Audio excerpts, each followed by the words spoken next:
dog? What's that? No dog? Well, you can't bring them in? I used to bring Sadie in. You'd be the only one having a dog. You know, you're back.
Good evening.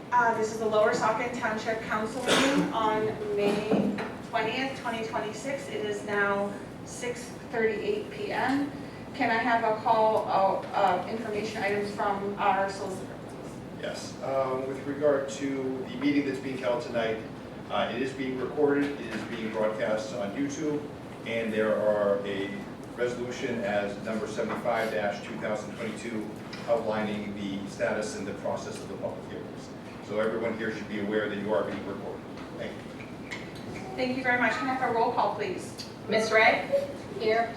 Mr. Grass? Here. Mr. Heimbecker? Here. Ms. Octave Cordero? Here. Ms. De Leon? Here. Also present is myself, Stacy Werkheiser, Secretary, our Solicitor, Mr. Gazuzian, our Township Engineer, Mr. Tucker, our Zoning Officer, Tyler Mitch, and the Chief of Police is also present with several of our officers. Thank you very much. Before we do our Pledge of Allegiance, I did want to take a moment of silence.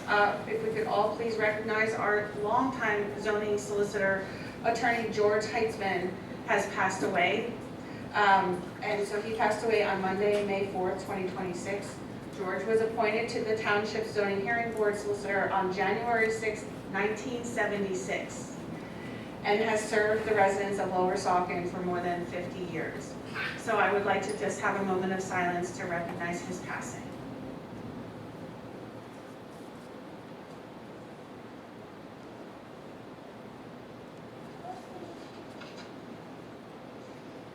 Thank you very much.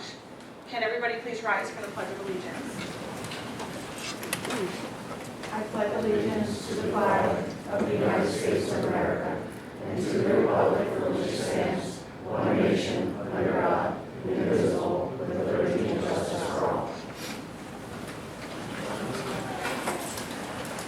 Thank you very much. Can we please have an announcement about executive session? Yes, prior to tonight's meeting, there was an executive session. There was one executive session that was held that I was not present in, but there was other counsel where there was issues with regard to real estate litigation discussed. No official action was taken. There was a subsequent executive session where I was present along with our engineer, where again we spoke about real estate matters and litigation matters. Again, no official action was taken. Thank you. Thank you very much. We have some resolutions for our junior council people, but tonight is also a night where we would have them give a report. So do we have a junior council person's report tonight? Okay, no reports. Just wanted to double check. Public comment procedure is outside, but basically we will have a public comment period after presentations in which the public would have an opportunity to give their comments on agenda items for 3 minutes. There's also a second public comment period at the end of the council meeting, which is provided for agenda and non-agenda items. If you have any clarifications on that, please look at the resolution for further information. And now I want to turn it over to our chief because we have a number of presentations from the police department. So Chief Barrett, Thank you, Victoria.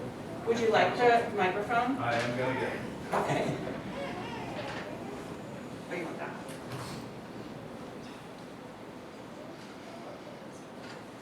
Test. Good. Welcome, everyone. Thank you, Council.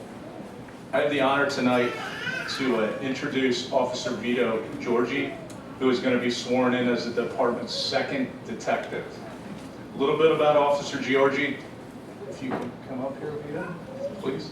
He's a 2010 graduate of Notre Dame Green Pond, 2015 graduate of Kutztown University with a bachelor's degree in criminal justice, and proudly served with the Army National Guard from 2012 to 2019. Officer Giorgi began his career at Lower Saucon in 2016 as a part-time officer, was hired full-time in January 2022. In 2024, he filled the role of temporary detective, and in June of 2025, after testing and an interview process, he was chosen to be the department's second detective pending the successful hiring of an officer to fill his patrol position. So tonight, we have the honor to have him sworn in. Judge Metz, please.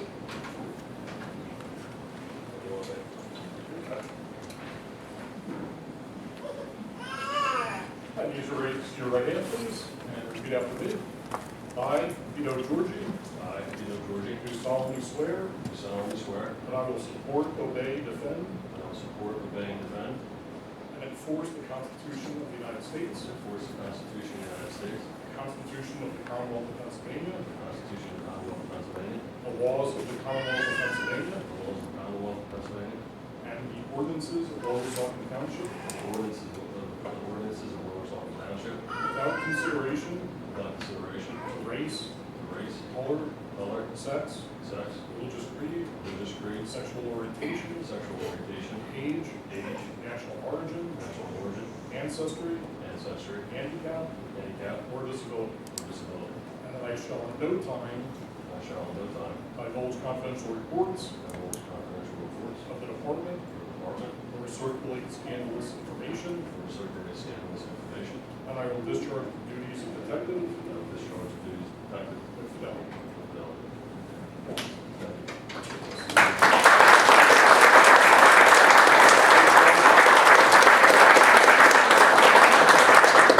Kylie will pin his badge on without poking him. Oh.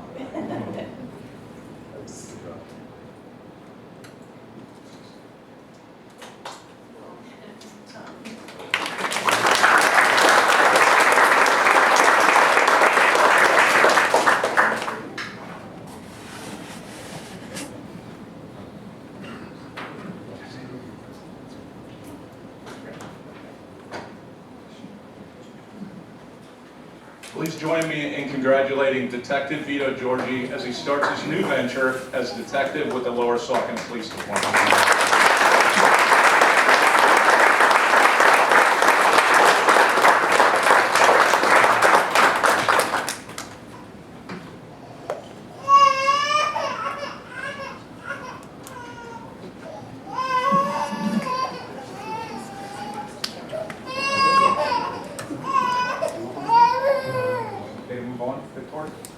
Absolutely.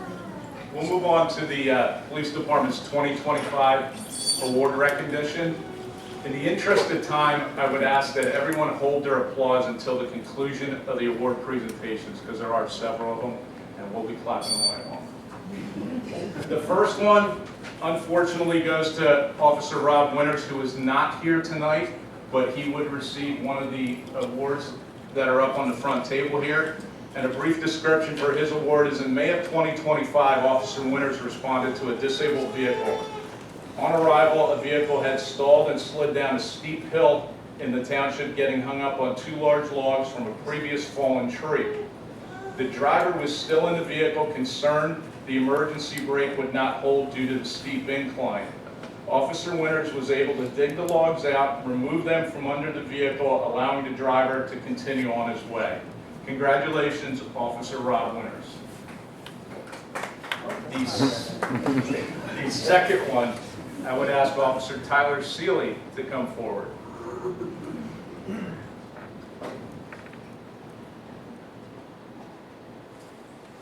In 2025, Officer Seeley initiated an investigation into possible narcotic sales in the township.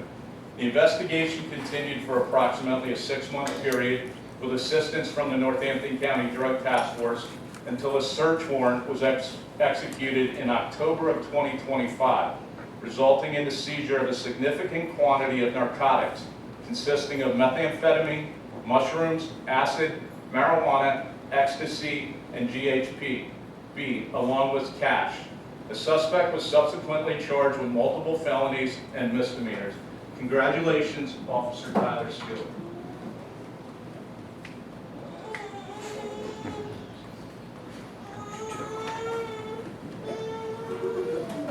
The next one goes to 3 officers. Unfortunately, 2 of them could not be here tonight, but I would like to call Officer Zach Pritchard forward, please.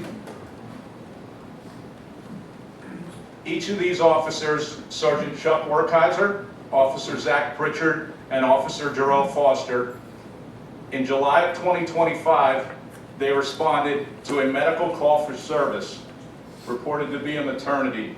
On arrival, all 3 officers assisted EMS with the successful delivery of a baby girl. Congratulations, Zach, Sergeant Werkheiser, and Officer Foster.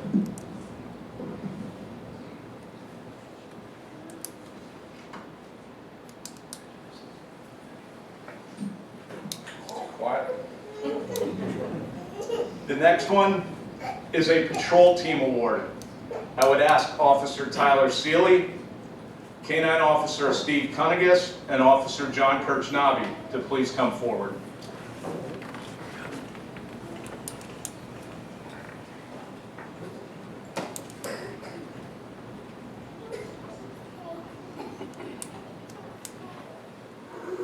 In April of 2025, Officer Seeley, Cunningham, and Kirchnavi responded to a welfare check. On arrival, the officers found a female outside having a crisis while holding an infant. The officers negotiated for approximately 2 hours with the female to place the infant in the stroller or give to a family member. After continued negotiations failed, these 3 officers devised a plan to safely retrieve the infant without harm and get the female medical assistance. Congratulations, Officer Seeley, Cunningham, and Kirchnavi.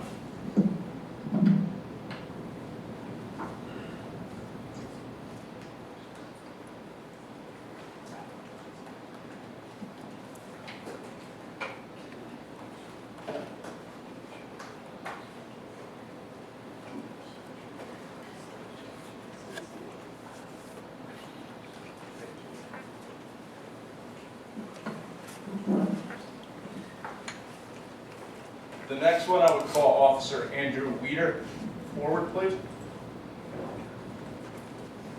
In September 2025, Officer Weeder was flagged down by a female in the Embassy Bank parking lot who wanted to file a theft report. While Officer Weeder was speaking with the female, she started clutching her neck and appeared to be choking. Officer Weeder quickly performed the Heimlich maneuver several times but was unsuccessful. He then performed black blows and another Heimlich maneuver, and the object was dislodged. Officer Weeder is commended for his quick actions which directly contributed to saving a life, and he's receiving a life-saving award.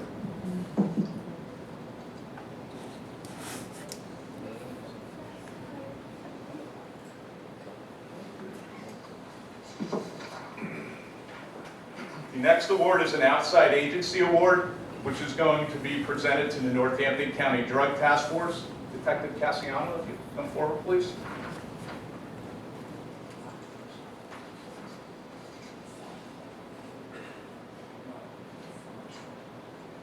This outside agency award goes to the Northampton County Drug Task Force, presented in appreciation for your ongoing support to our department, and in particular for your valuable assistance during a narcotics investigation. Your contribute to the successful execution of a search warrant which resulted in the seizure of a significant quantity of narcotics and the arrest of those responsible were instrumental to the operation's success. Your professionalism, cooperation, and commitment to public safety are sincerely appreciated and commendable. And that goes to the Northampton County Drug Task Force.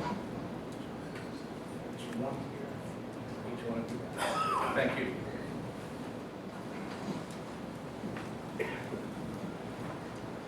Next, I would call Officer Richard Cheke, Officer Steve Cunigus, Officer Zach Pritchard, Officer Andrew Weeder, Detective Sergeant Mark, Sergeant Timothy Connell, and Sergeant Thomas Ladder. I believe some of them were unable to attend. This commendation is a perfect attendance award.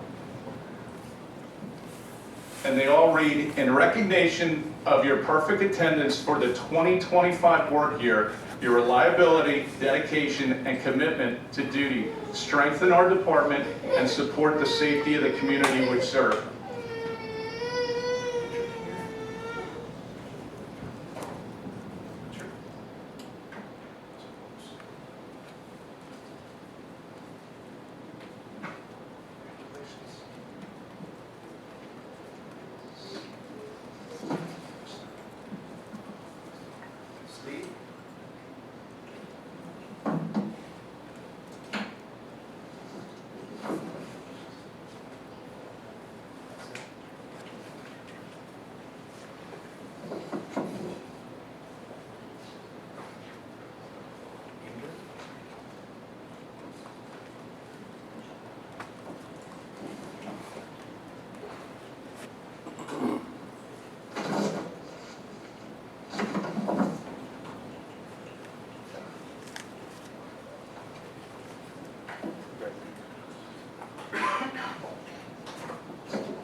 The next ones are Chiefs Awards. I call forward Officer Kyle Bartholomew, Officer Jared Gunshore, our Police Department Administrative Assistant Julie Hackler, and Lieutenant Chris Lighty is up here.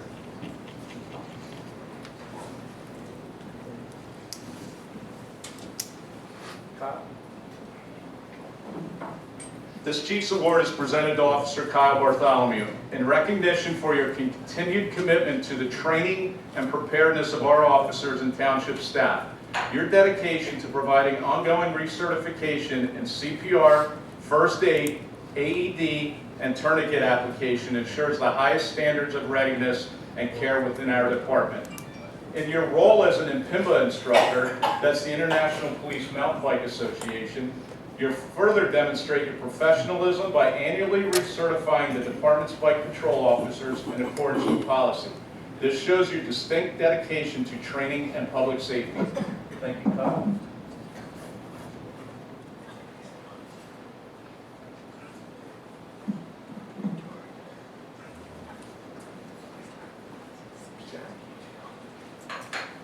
This Chiefs Award goes to Officer Jared Gunshore in recognition for his commitment to weight and commercial vehicle inspections and your dedication to ensuring compliance with state and federal regulations while enhancing safety and enforcement.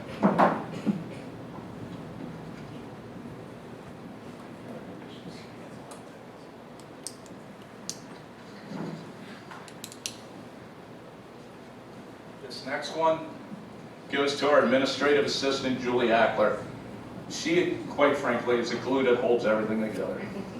Your commitment to accuracy, efficiency, and integrity plays a vital role in supporting daily operations and ensuring the success of the department. Through your reliability, attention to detail, and willingness to go above and beyond, you consistently contribute to a high standard of service and excellence. This recognition is a testament to the positive impact you make every day. Julie, thank you.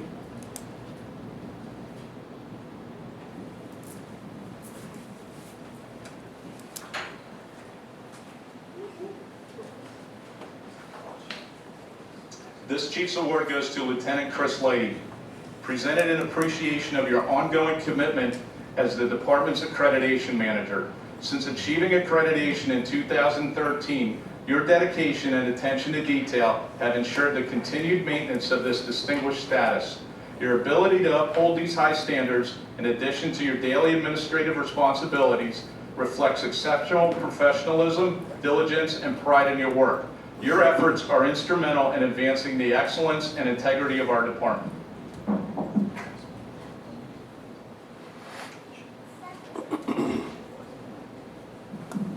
At this time, please join me with a round of applause for all the 2025.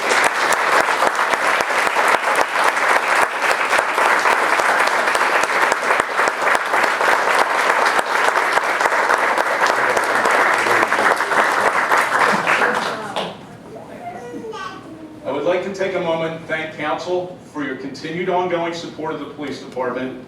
I can assure you that the officers present and all of those who were unable to attend tonight's meetings greatly appreciate it as well. Thank you very much. Thank you so much, Chief Bart. I just want to say on behalf of council that we truly appreciate everybody's hard work. And I think it's very wonderful to have you bring forward all of the accomplishments that they've all had this year, or last year I should say, especially hearing about the life-saving events and the different times in which you were the first ones there to respond and protect our community.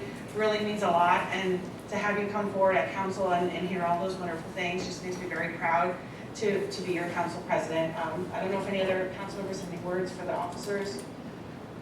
I'd just like to say it's a safe community thanks to you guys, so I appreciate it. Yeah, so what are we here about? Aiding motorists, narcotics, delivering a baby? Wow. Welfare checks, life-saving, and welcoming a new detective to the community, accreditation, attendance, training, vehicle safety, and the administrative efforts. I think you're all doing a great job. I just saw the chart that was sent through that showed that the crime statistics are down for this year and have been coming down in our community. And I attribute that to your efforts. Thank you to each one of you. Thank you also to the family who come here tonight and for allowing your family members to come forward and serve our community. So you're to be honored also. But thank you. That's all I have. Unless there's pictures that they want to have up front, I don't know. Not up here with us. I just feel like. Thank you again. Thank you very much. Thank you. If you are here for that, we can take a minute break to let everybody go. If not, you want to stay for the next thing. We're doing a resolution to recognize our junior council people. Forgot about it. So we'll just wait for the. In regards to what occurred before. My first case.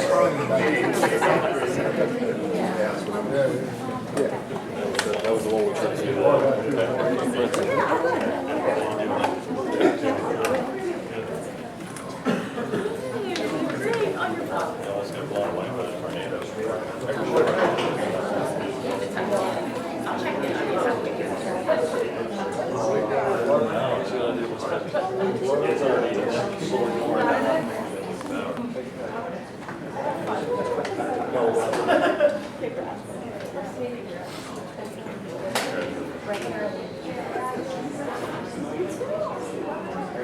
I guess there's nothing for dedicated council service.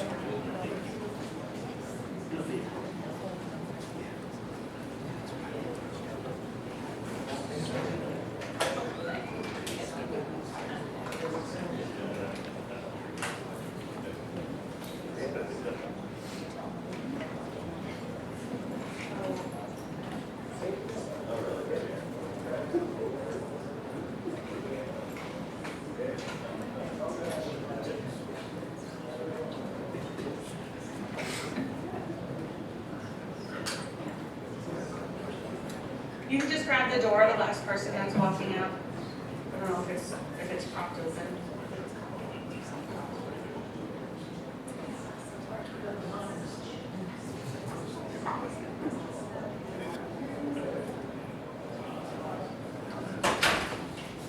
Thank you so much. So next we're moving on to resolutions 42 to 48-2026. These are recognizing our junior council members. They are recognizing Township Council junior council members Nick Ethakar, Zachary Benonis, Andrew Young. Parks and Recreation Board members Jamie Hubert, Noah Hubert, and Violet Whitley. And Environmental Advisory Council member Wallace Jimonan. And I apologize if I say that wrong. We have 3 of you here tonight, so thank you for coming. The resolution reads, whereas the Lower Saucon Township Council appoints you to serve as the junior council member of the Lower Saucon Township Council, and whereas you in the meetings of the council during the 2025 and 2026 school year and provided input from your students' point of view, and whereas this year you have done a great job and brought with you the eagerness and learning of more about local government and the community. Now, therefore, the Council of Lower Saucon Township, Victoria Optoff Cordero, President, Priscilla DeLeon, Vice President, Hunter Gress, and Chad Heinbecker, and Laura Ray, council members, do hereby commend you for your exemplary performance on behalf of Lower Saucon Township and the Saucon Valley School District. So thank you for the 3 of you that are here this evening. The others we have, and we'll go to those junior council members, but if you would like to come forward, and we can present you with your resolutions.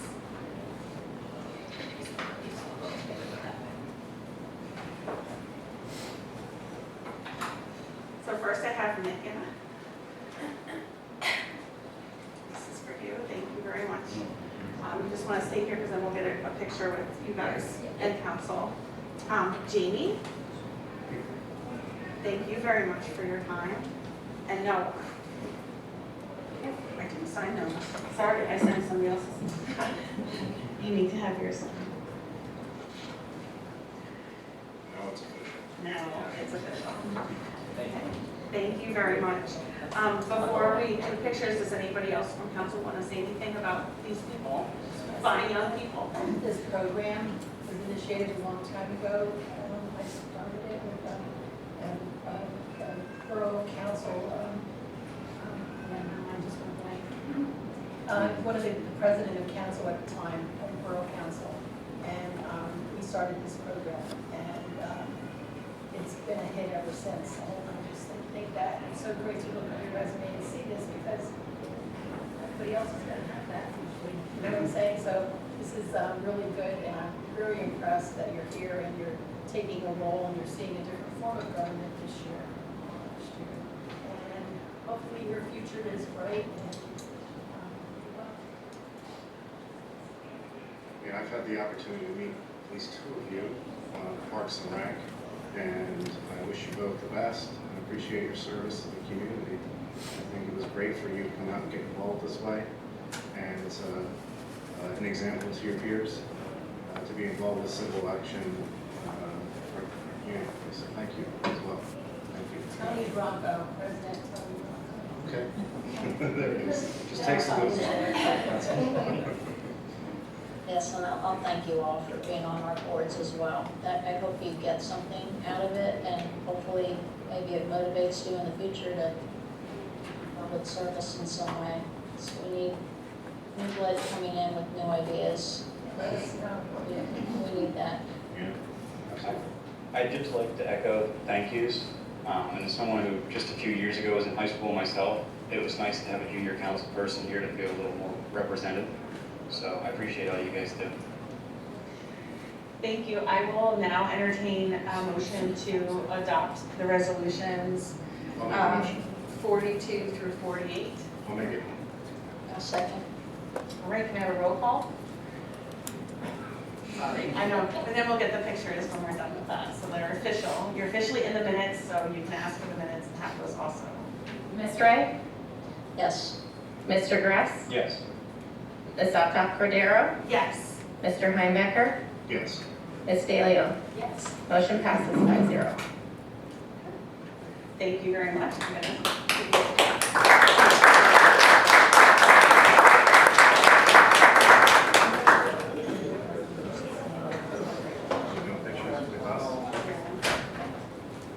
You don't have to. Very.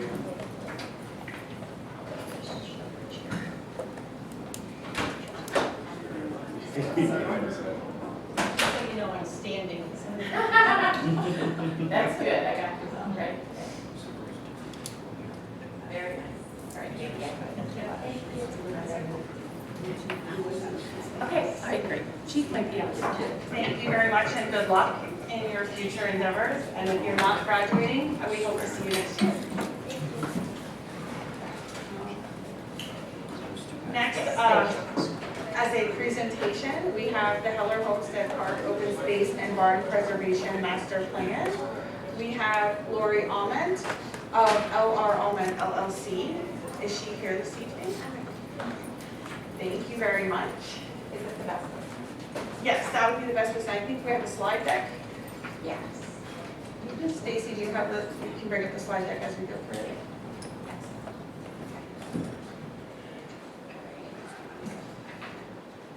I'm sorry, I have my back to you. Hello, good evening. My name is Lori Almond. I'm a building conservator, and I'm here representing the team that developed the Heller Homestead Park Open Space and Barn Preservation Plan. And the full plan was provided in the meeting agenda. But also with me tonight is Jessica Ziegler-Selar in the back, who is the architect on the project with Village Architecture and Preservation, and also John Price, who is the structural engineer from Green Cottage Industries. And so they're here if anyone has any questions that you might have during the question period. So I just wanted, the master plan has been developed. Can you, I'm sorry, who has control over the? I do. Okay, next slide, please. The master plan was developed over the past year.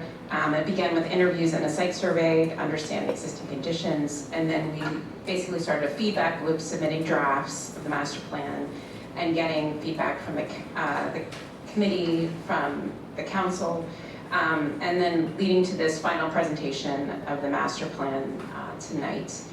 So, I'm sorry. it's okay. Just so you can see better up there? I know, there's not a whole lot of text after this. All right, so next slide, please. So I just want to start describing the park and the existing conditions that we found within the last year. The Heller Homestead Park is located adjacent to Hellertown Borough in the city of Bethlehem. You probably know this better than I do. Next slide.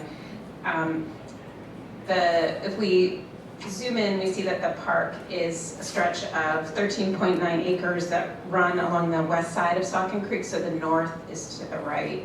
The park is connected to adjacent green spaces, historic sites, and community spaces. And one of the first things that kind of struck us is the park provides, or can provide, an important connection between existing residential, heritage, natural, and recreational areas. Okay, next slide. So the park itself includes the historic Heller Homestead to the north, that's leased to the Saucon Valley Conservancy, that faces Friedensville Road.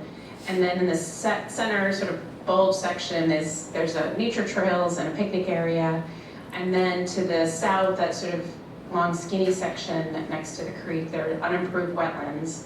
And it's at a much lower topography. And it's hard to reach because that orange line is actually a quarry wall. And so there's a steep slope there. And then it has a little bit of a toehold on the other end of Skibo Road, which is a very narrow frontage there. And then it's also adjacent to some unimproved land that belongs to the residential community up the hill. Okay, next slide. We just wanted to map. The majority of the park has either a natural or a cultural designation. So mentioned to the north, Heller Homestead is designated on the National Register of Historic Places. the light green, most of the park is designated as a core natural heritage area. And then the creek side, the lower creek side to the south, blue areas are on the National Wetlands Register. And then also to show that dotted white line is the regulatory floodplain, so the whole sort of creek end of the park is in the floodplain. Okay, next slide. So just to begin with, we met with the Township Committee, and we sort of started out identifying the needs. We met here, and this is the National Historic Plan for the homestead, and they expressed some need for larger gathering spaces protected from the weather, because currently the only places to meet are in these small historic buildings with small rooms. A need to expand the parking to accommodate those larger gatherings, and also the need to connect this historic section to the southern end of the park because of that topographic change. And in order to expand public access to those, maybe additional 7 acres. And that steep grade change was actually caused by quarrying, and the stone was then shipped by rail to the Thomas Iron Works just to the north. And then there was a need to make the existing 1790 stone barn ruin safe and accessible to the public, and then integrate it into the experience of the historic homestead, and that's the gray block there. And so next slide. For those who don't know, this is what the 1790 stone barn looked like. It was once a prominent feature at the homestead. And then at one point later on, a timber frame barn was added to the south. And these photos were taken in 1941. You can go to the next slide. The stone barn roof collapsed in 1998, and the remaining walls were taken down for safety reasons. And, okay, you can go to the next slide. This is sort of what's left of the barn today. It's, the walls are not stable. One corner has been stabilized, but much of the barn is set behind a fence. And basically it's, just to keep the public out of this area. So obviously we would like to take the fence down and return the barn as, part of the homestead. Okay, next slide. Okay, so in our report, this is a master plan. Our team working with the committee proposed individual interventions at the park to enhance the existing park, improve the visitor experience. And this is, these are concept level ideas. Each one of the interventions that we recommend can be undertaken separately, but we've kind of grouped them together based on priority. So the first proposed recommendations will make the barn ruin safe, integrate that barn feature into the historic homestead experience, and also provide easier access to that unimproved wetland area to the south. And these are some precedent photos of other sites that sort of helped inspire our recommendations for the park. We propose stabilizing and rebuilding portions of the 1790 stone barn so it'll be safe, it'll read as a ruin, and it'll provide an outdoor gathering area. We're sort of inspired by Lock Ridge, if anyone's been there. Also proposing building a wooden stair down that steep grade change, and then adding some stabilized soil trails to allow improved access to that lower wetland area. Okay, next slide. So this is just a site plan of the northern end of the park, just to show that where we create that barn ruin of the 1790 stone barn, we sort of regrade the adjacent wood barn foundation, which could be used for maybe tent staging, and then expanding the existing parking lot with a new 8 spaces. Okay, next slide. And then this is the southern end of the park. And the main thing here is all the way to the right, sort of that stair that would cross that steep grade change, and then adding some trails along the creek side, so that would give you access to the creek there. Okay, and so this is a diagram showing kind of how the barn would be stabilized and rebuilt to kind of create that ruin. Okay, next slide. So then the second group of proposed recommendation is looking to provide some gathering space that's protected from the weather and permanent bathroom facilities, which the site currently does not have. For the precedent photos, we looked at some other timber frame pavilions. The idea was to sit the pavilion inside the footprint of the former wood barn. And so these are some other pavilions that are inspired by barn structures. And the new bathroom facility could have the appearance of historic outbuildings, which used to stand on the site like a wagon shed or an out kitchen. And these are just some examples from the surrounding area. Okay, next slide. Again, this is the north site plan. Recommendations include locating the new bathroom west of the herb garden where there's existing sewer lines, constructing the new timber frame pavilion adjacent to the stone barn ruin, again, adding more gathering space that's actually protected from the weather, and then a further expanded parking lot that would add an additional 18 spots to accommodate larger gatherings. Next slide. And this is just the south end, and there's really no new work recommended at this point. Okay, so this is thank you. This diagram shows the what that might look like with the stone barn ruin and the adjacent timber frame pavilion next to it. And then the next slide is a section through it, just sort of emphasizing the timber framing of the pavilion was inspired by the timber framing from the original barn. And the next slide is an elevation, just to give you a sense of scale. And then the next slide, given the nature of the site and how it's sort of set behind a fence, we thought it was important to provide a rendering of, the enhanced barn ruin and the timber frame pavilion, just to give people a sense of what it could look like should you choose to go down this path. And Jessica did this beautiful drawing. Beautiful. And then finally, the last group is looking at recognizing some of the challenges at the south end of the site and some recommended improvements for accessibility. And these are some precedent images because much of that area sits within the floodplain. We've basically improved the area by installing a low boardwalk that would kind of lift the trail up off the wetlands and allow access even during flooded conditions. And that this could be an opportunity to interpret the former quarry and the connections to the Thomas Iron Works. Okay, so the next slide is just the site plans again. And again, in this recommendations, there's no new work recommended on the north end, but the next slide, there is new work recommended, this boardwalk and some improved trail surfaces in the south end. And then the last slide are the costs. So cost estimates were provided throughout the process to help guide recommended work. And just to be transparent, the report has an appendix with full cost estimate, includes how many linear feet of wall rebuilding is assumed and all so that is in the report. Each of the proposed work items is priced separately because each one of these projects could be a standalone project. So you could build the bathroom, but not the pavilion. You could expand the parking lot, but not build the boardwalk. So that's why so each of one of those are priced as an individual project. I also wanted to point out that these are 2026 costs based on prevailing wage rates. They include things like design fees, bonding and insurance, general conditions, and also an escalation assuming that you would do this project beyond the calendar year.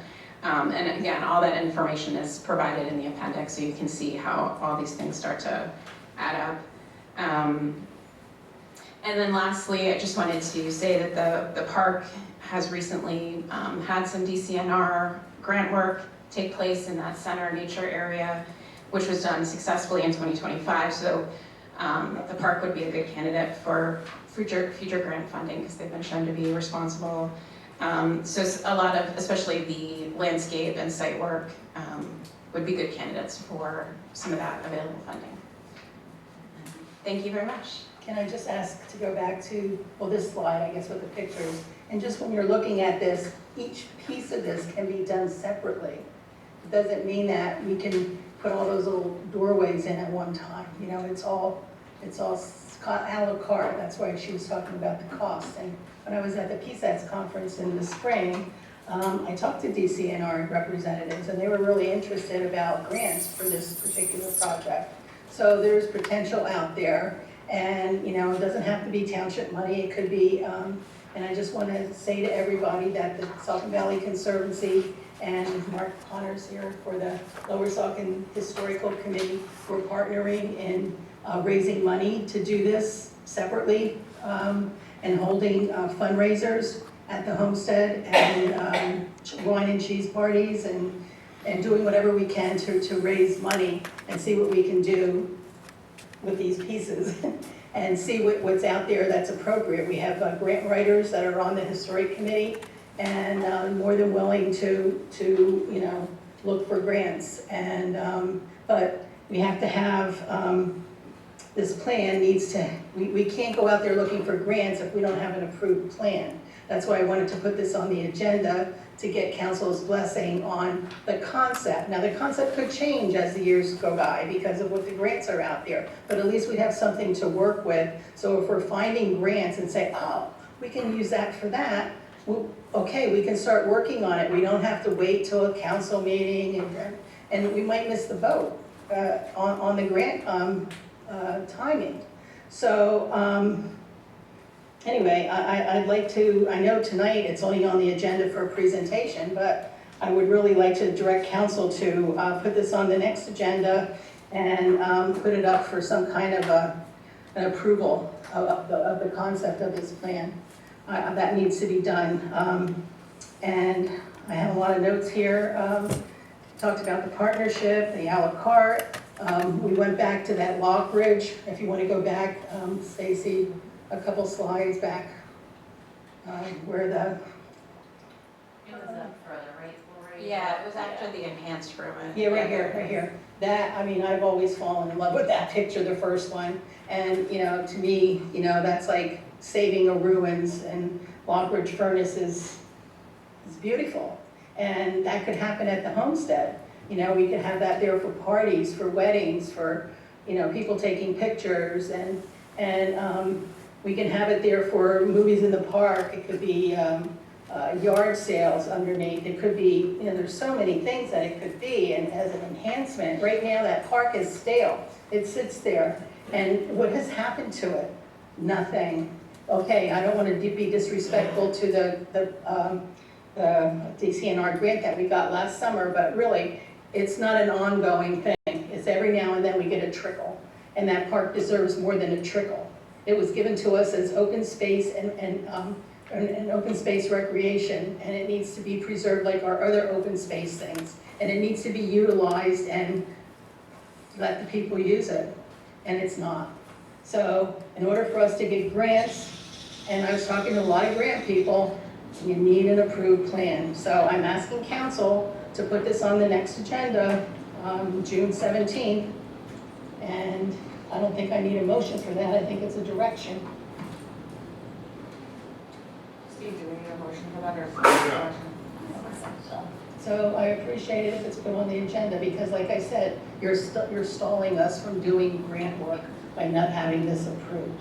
And it's not approved 100%, it could be changed.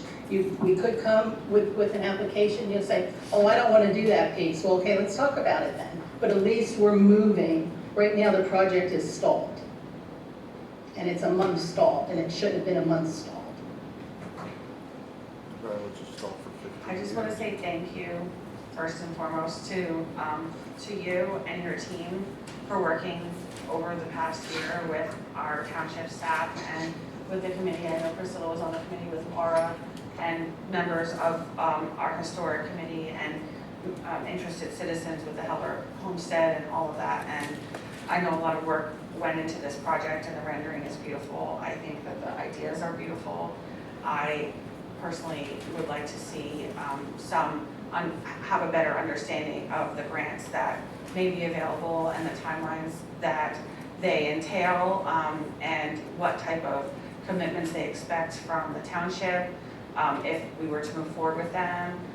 So that's kind of where I am with it. I think there's a lot of opportunity, especially with the park on the southern side that connects with the opportunities to enhance the access to the water with the stairway, and I'm definitely interested in making that park more accessible and taking down the fence so that the community can enjoy it for what it is. I'm personally interested in receiving more information about how we can properly fund this project moving forward. So we did have a conversation about how to fund this, and a person with experience in grants said that you approve the plan and then you work towards grants to fit that plan. It all has to come back for approval to council. So if we pick that piece and we fill out the application and bring it here and you don't like the numbers or you don't like the looks or whatever, you turn it down and then we move on to something else. This is, just because we're applying for that grant doesn't mean that it's, am I correct? It's not set in stone. I mean, And that's not my area of expertise, but I did want to point out that there is a page in the document near the cost estimate that outlines some of the basic grants that we might recommend. I don't think it's in my presentation. no, It's but in we the- were working on that list. Yeah, it's in the Yeah. report, and it has names and some basic requirements for matching funding, that kind of thing. So at least it's a place to get started, to get your head around a couple of potential. Just like later on in the agenda, we have 2 other grants that are on. Well, we might not like those grants, we could say no. We're not rubber stamps, we don't have to say yes. So that's the same thing in my mind. So, anyway, I really appreciate working with you guys, and it was fun. It was hectic at times, but I think we were a good team, and thank you for everything. Thank you. If I may, Thank you very much. can I make some comments? Go ahead, Chad. Okay, well, I was just fortunate enough to spend Heritage Day this past Saturday at the Heller Homestead. And it obviously is a cultural landmark in our community. It's really the center of the township. If I'm, correct me if I'm wrong, but Lower Saucon Township is the oldest township in Northampton County. Is that correct? Correct. So I feel like we have an obligation and a responsibility to the history of this community to help maintain and preserve and protect that property. If you go back to a Parks and Recreation Committee poll that was provided to residents last year, the number one thing, 66% was a community center. Okay? I think what that tells me is that this township, the residents are looking for a place to gather. That pavilion could be that? In part, maybe, one of those opportunities. I love Lockridge. I've been there for photos with my family a few times. Right. I think it's a beautiful place, and there maybe is some opportunity for us with the barn structure there. Let me give you some other ideas here. I'm not a huge fan of adding on new construction onto existing ruins. I'd rather just preserve and protect and stabilize what's already there. I feel like adding new construction diminishes the value of it, it cheapens it. You know that this was not the original part of the structure. So I'd rather keep it just original as it is. And if there was a way to reuse some of the stones that are there on the property, whether it's part of the staircase or around the parking lot or in gardens or something like that, I think that that would be helping to maintain that at least we're on that place. If we're going to do new construction for a wall of some sort, build something new and different with it using those. I just wanted to say that we did a takeoff of the existing stone that's there on the site, and so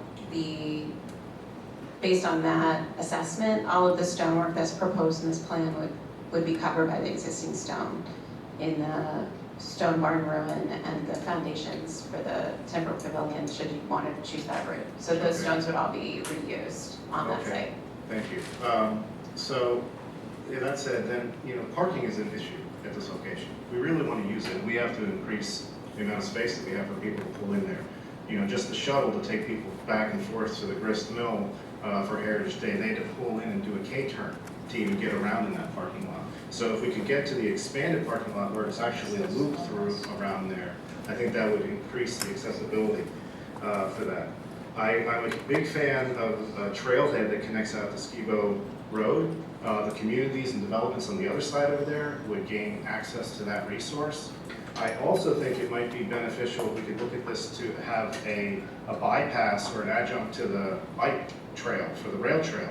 There's ways that people could take a left when they're coming north and they go over and they go up across the bridge and come through the park, so maybe it's not, so I don't know if that's part of this, that the elevated wood structure could handle bike traffic as We're well. gonna have to carry it up the steps, but So, up some steps to get across the but to quarry. consider that, to We do increase. have some bike parking as well.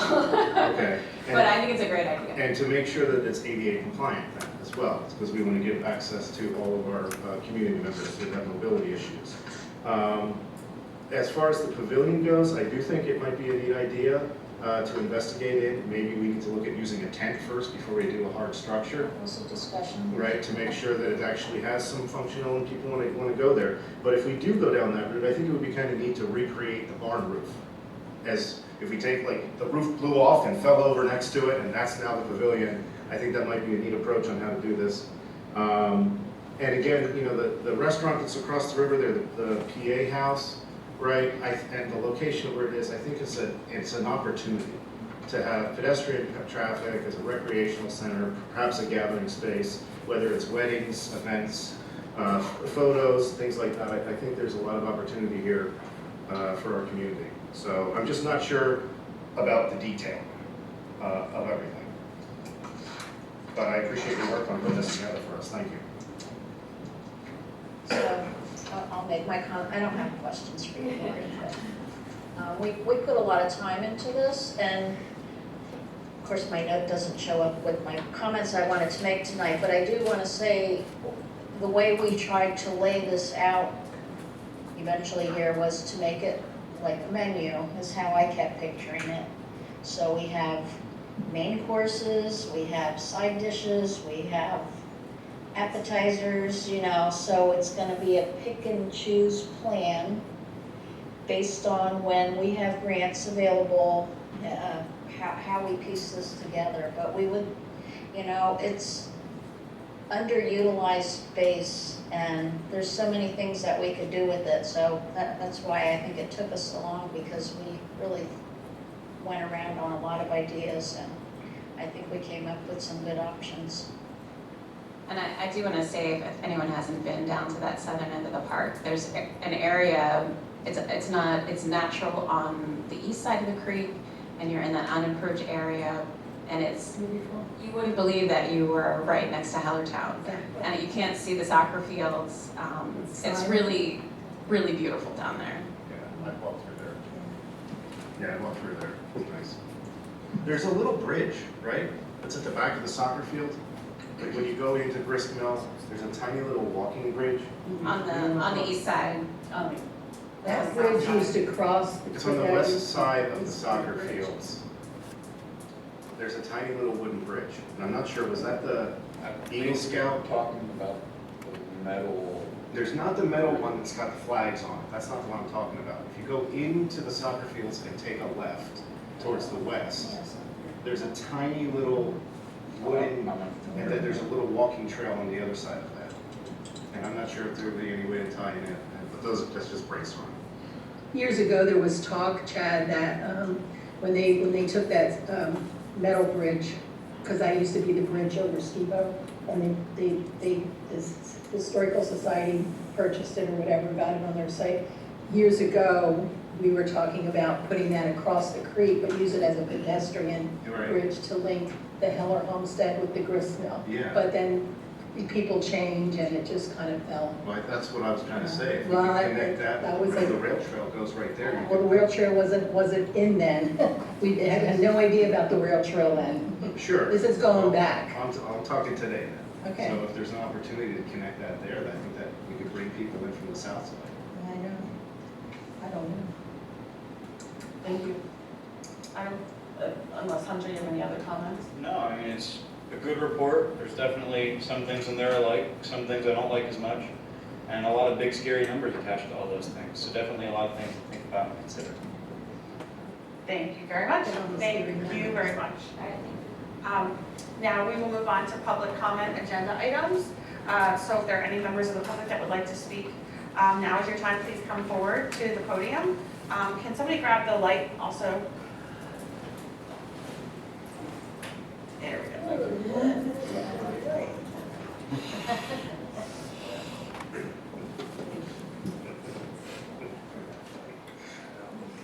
Thank you. I'm Mark Conv, the Township Historian, head of the Historic Committee. And a lot of good words have been said by council, and certainly we all feel Priscilla's passion on this, and all of you Chad had some very insightful things to say as well.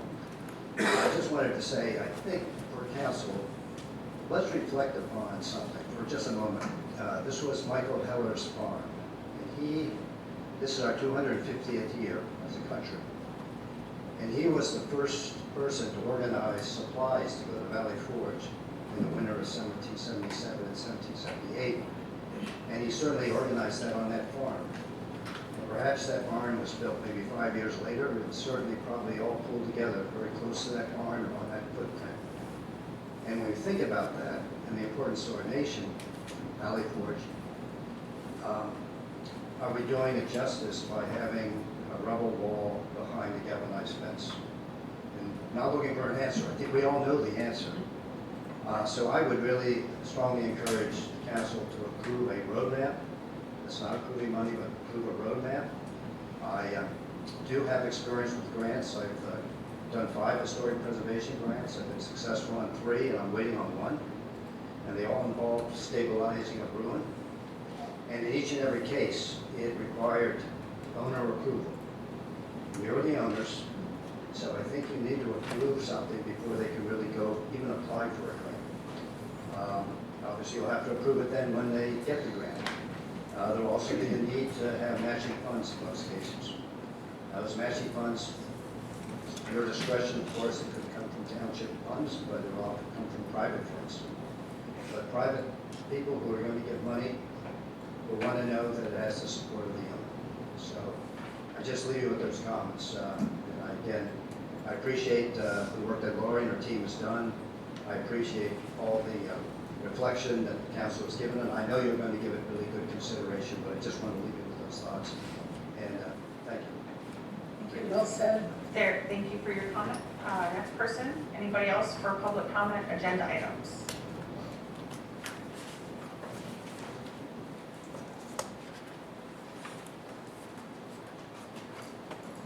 Anne-Marie Slavic, Lower Saucon Township. I just want to start by saying thank you to the police department in Lower Saucon. I appreciate them more and more every day as I look to other community areas in the Lehigh Valley that aren't so great with their police force, but our police force is fantastic. I just want to give them a shout out to, I have been sitting on the side of the road, just doing something that I had to do for some political activity, and I have never sat on the side of the road in my car without a police officer stopping by to make sure I'm okay. And they're constantly looking in the community for people that are maybe walking around, hanging around, maybe they thought I was doing something I wasn't supposed to be doing, which is fine with me. I'm just glad they're around and they're out and about. So I want to thank them very much for that. And it was impressive to see all those officers getting all those awards.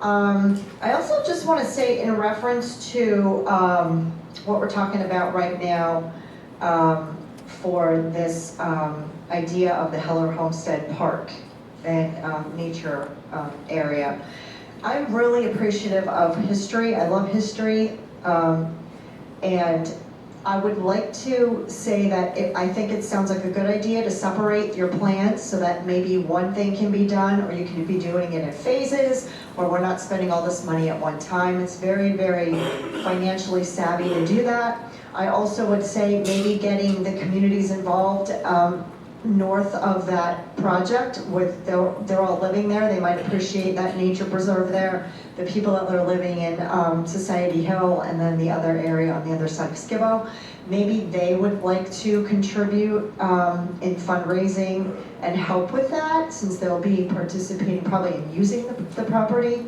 I really appreciate the history of it. What I would actually just like to say is that I would really like a little bit more oversight in reference to the spending.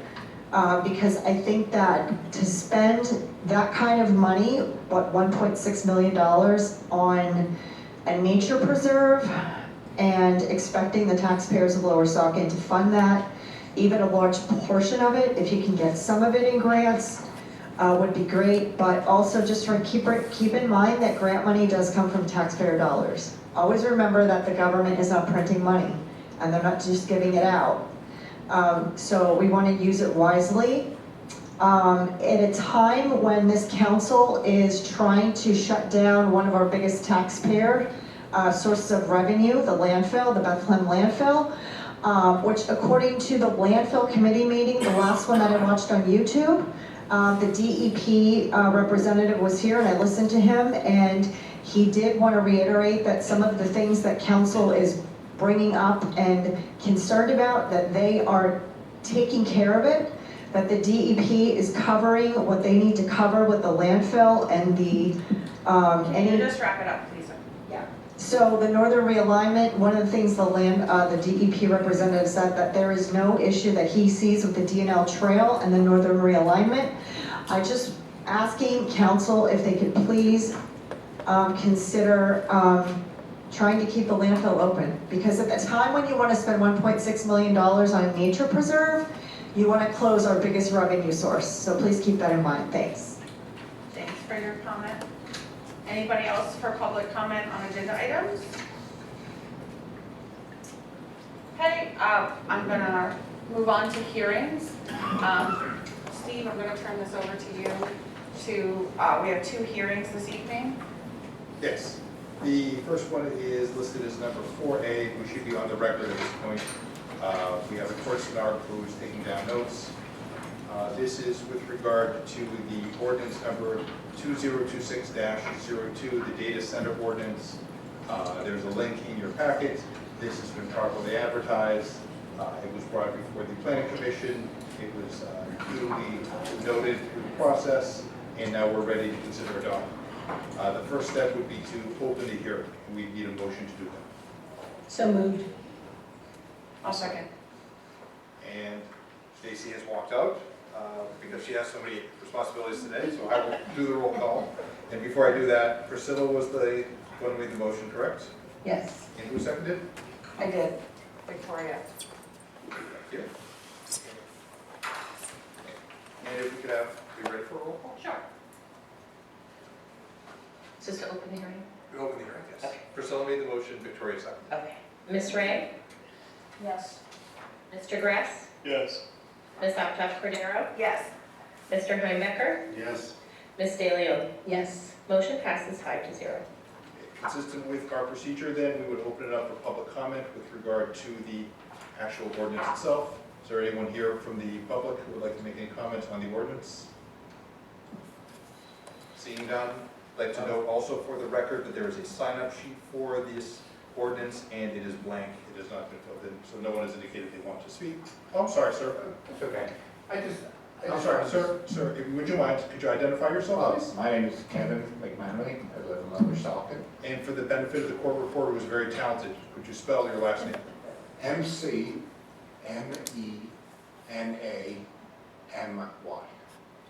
Yes, sir. And I just want to make a comment on that. I live on Cherry Street, and in the past, this was a while back, but there was a local farm that had a lot of water use because of the aquifer, and my well would go dry every now and then because of the use. And my worry with the fact is if we ever get a facility like that, that the water use is outlandishly, like, I think it's like some of those facilities pump like 1 million gallons a day out of the ground.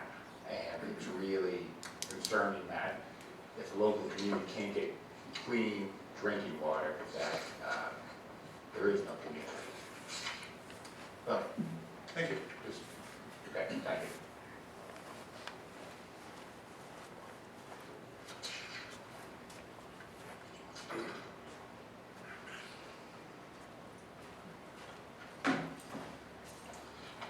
Marco's not. As far as this hearing goes, it's thought the state was trying to do a moratorium, or some people were trying to put this thing to rest for the next 2 or 3 years and quash the whole idea until more studies were done. So I don't know what we got going on here, but data center accessory uses.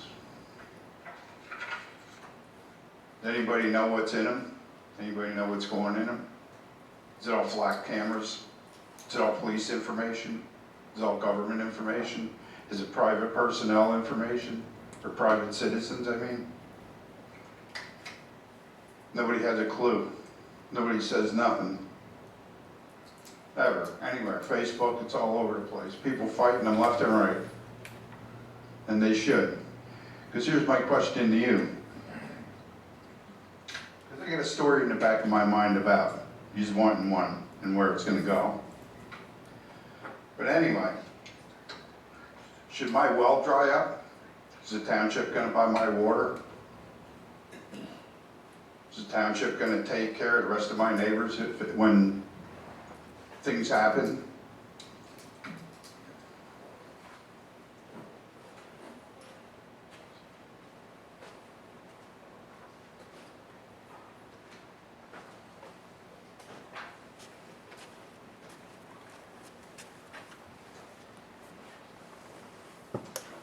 My name is Robert Osman, and I'm a resident in the township. I'd just like to speak to the data center and offer you some information that you might find helpful.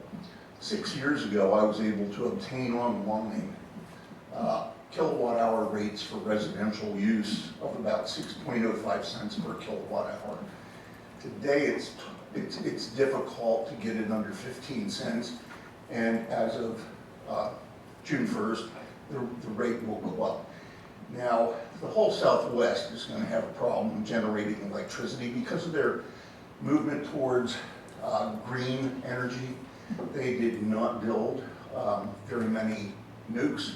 They have torn down a lot of dams. Glen Canyon Dam is expected to go to not dead pool, but to a level at which it will no longer be able to generate by August of this year. That could affect about 14 million people. And they're going to have to go to the open market to buy electricity. What do you guys think is going to happen to our electric rates? If this does not bring a significant benefit to the community in terms of revenue, and I would hope that you guys would explore through council whatever kind of considerations for impact that a data center would have on this community to offset any negatives so that we might benefit from enhanced fees and revenue sources from them. I know it's been done in California. I wish you guys would explore it. Don't give up the opportunity. Once they're here and they're starting to compete for that electric rate in a market that's going to have, a grid's going to have trouble. I would certainly think within the next 2 years, you're going to see a lot of trouble on the grid nationally. There just won't be enough power to go around. Don't put us in a situation where we're really struggling to compete for electric rates with somebody that uses a lot more than any of the rest of us.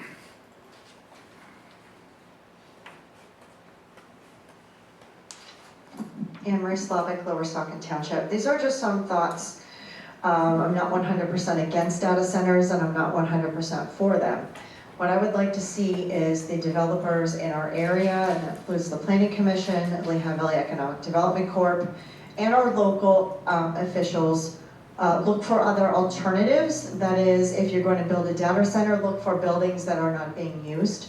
Look for blighted property areas that maybe can be bought out, taken, and use an area that has already been built on instead of using the land that hasn't been built on. I'd also like to see less warehouses, and instead of having 5 new warehouses, put a data center in.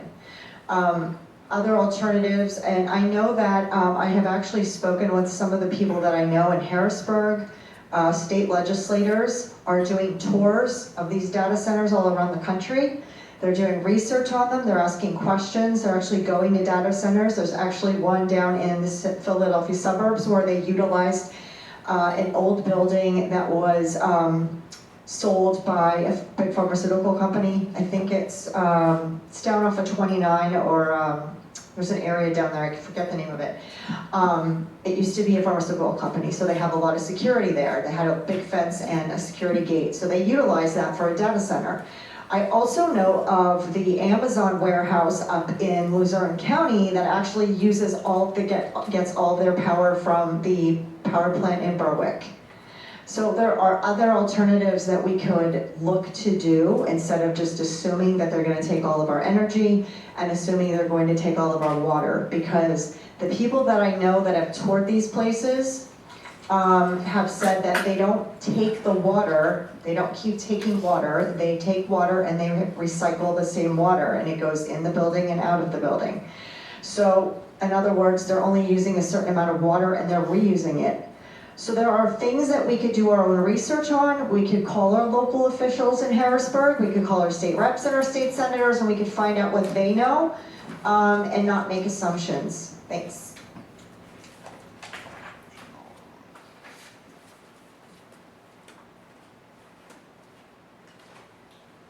Thank you. Not seeing anyone else, the next step is council discussion. Before we start with council discussion, I remind council that this is a use that we do not have currently in our ordinance. The ordinance is now establishing the use and regulating where it can be utilized, how it can be utilized, and so on. The question is not whether, the question really before council is where you want to place these or where you want to allow these types of uses, because you cannot by law simply not have an opportunity to have this use anywhere in the township. That creates a problem for potential litigation and otherwise.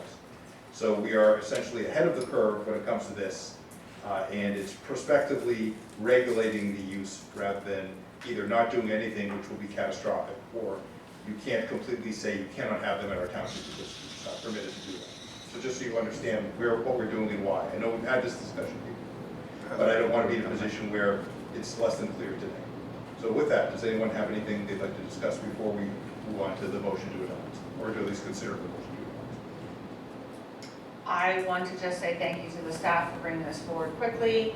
We've had LVPC review it and our own planning commission review it, who are both, have been very much on top of the different types of parameters and things that we want to keep in mind when we're trying to provide for, protection of our water and our electricity and different things. I think it's imperative that we pass this, because I don't want to run into a situation where somebody buys a piece of land and wants to develop a data center in our township, and I have no regulations on that.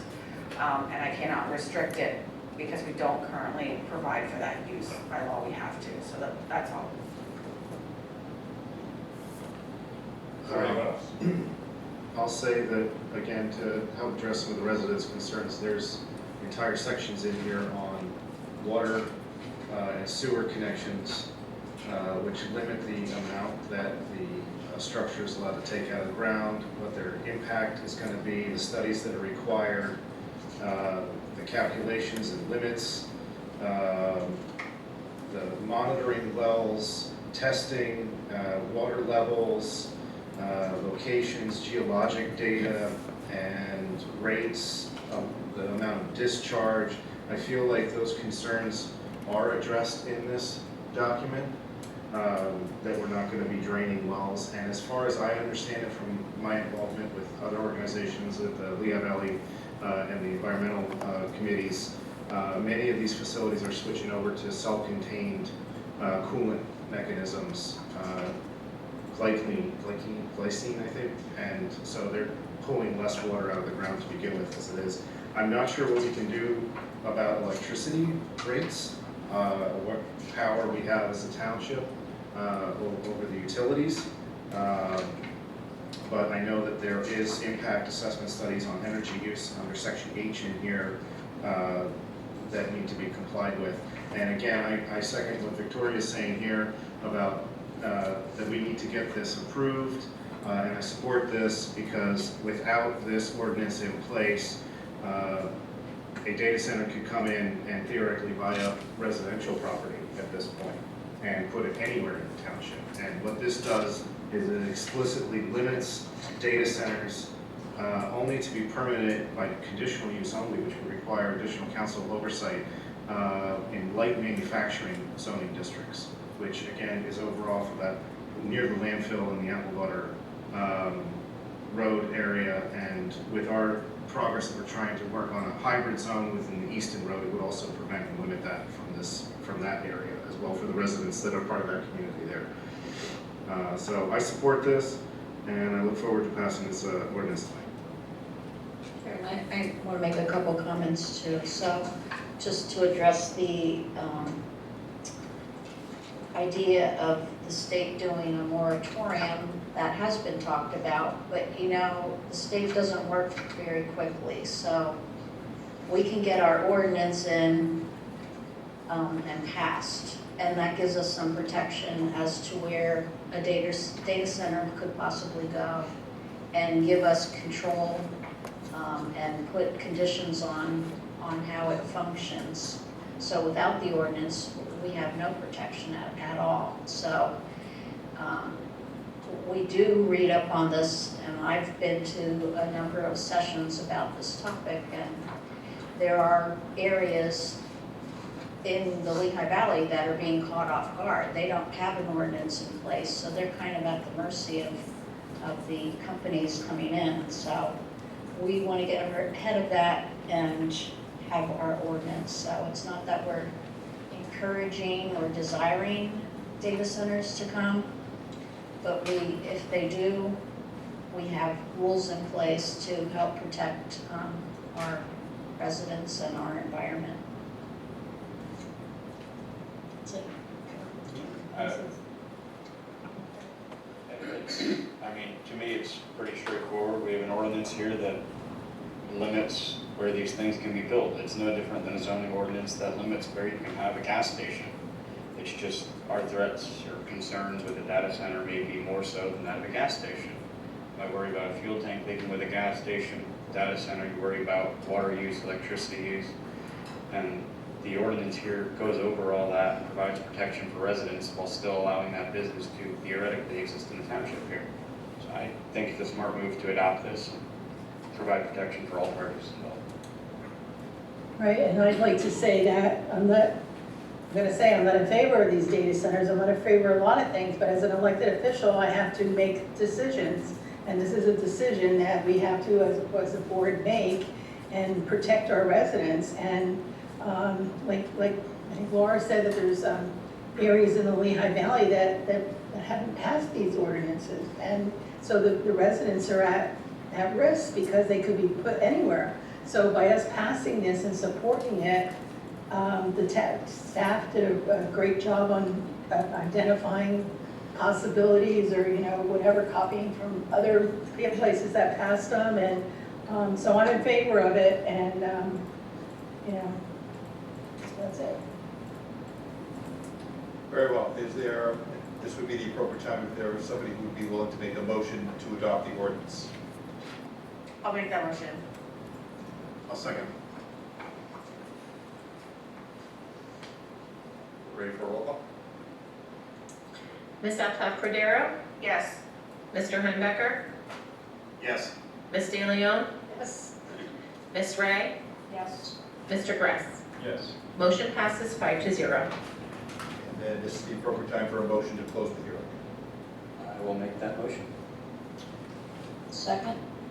I have a question. The ordinance in front of us, it just doesn't say, it says 2026 dash, so it should be 2026-02? Yes. Okay, I'm just gonna write that in there.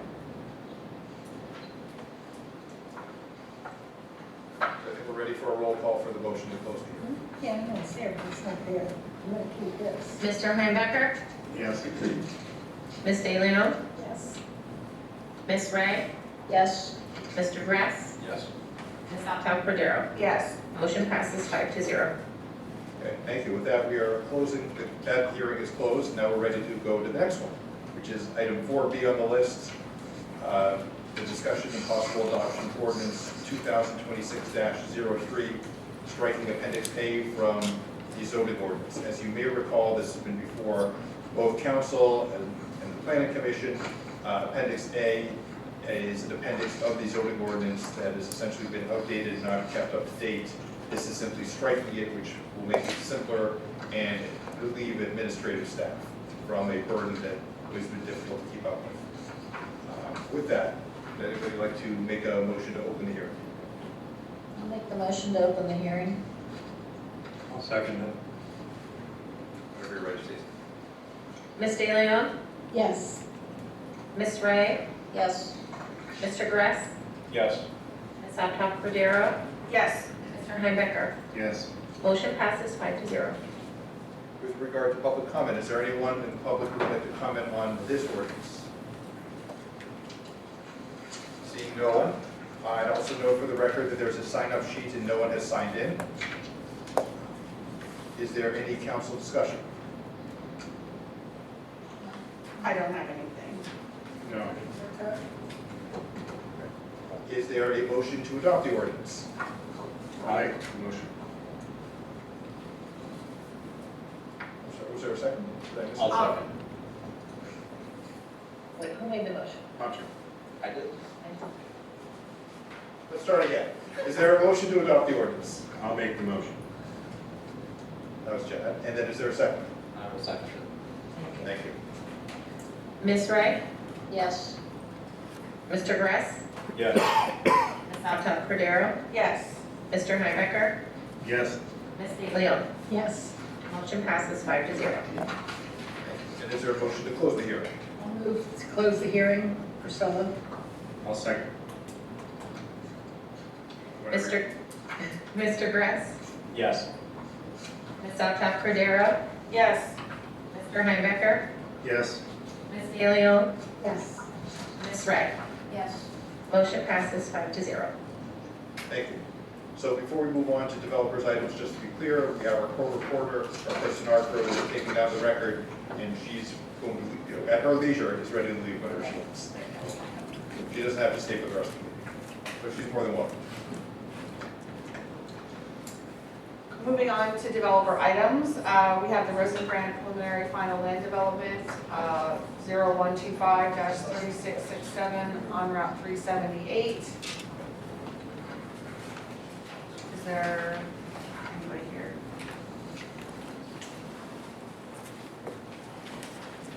You can take a seat at the table if you'd like, and then there's a couple mics, just make sure that they're lit green when you go to speak.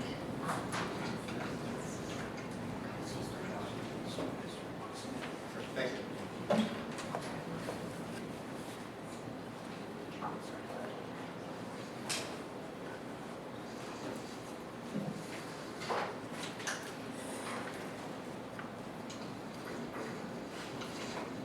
Yes, I'm Tyler Free from East Engineering. I'm representing this project tonight. Beside me is Tim Rosengrant, the owner of the property.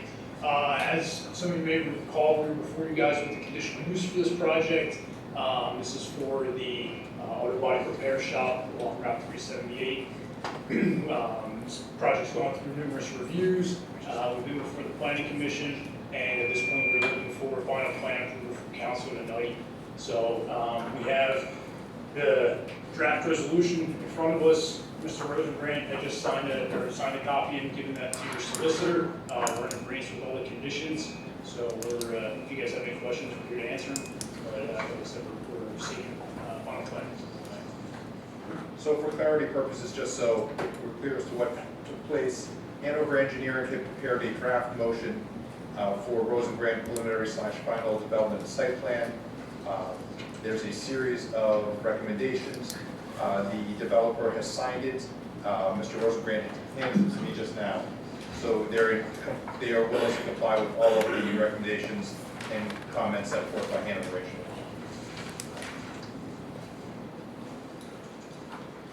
From Hanover's, Brian, is there anything you need to add at this point? Or like that? No, the significant conditions are that they comply with our last review letter, which contains what I would call cleanup items and a checklist of items that they need to do, including legal items before we record the plan. The second is that they obtain approval from the authority for all of the comments that they have. Third, this motion would grant 1 EDU of sewer treatment allocation to this property. And the rest are standard items of what they need to provide. They've been here, come here for a variant review as well, so I think they've been here twice. The plan has not significantly changed in any manner from the times you've seen it. So someone was It's been applying. thoroughly scrutinized by the planning commission and our office.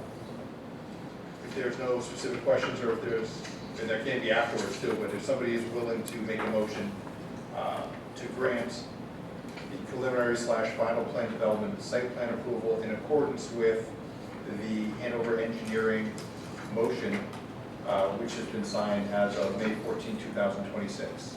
So moved as stated by the solicitor. I'll second. Is there any discussion from anyone from council? If not, we're ready for a roll call. Ms. Uptown Cordero? Yes. Mr. Heinebecker? Yes. Ms. De Leon? Ms. Ray?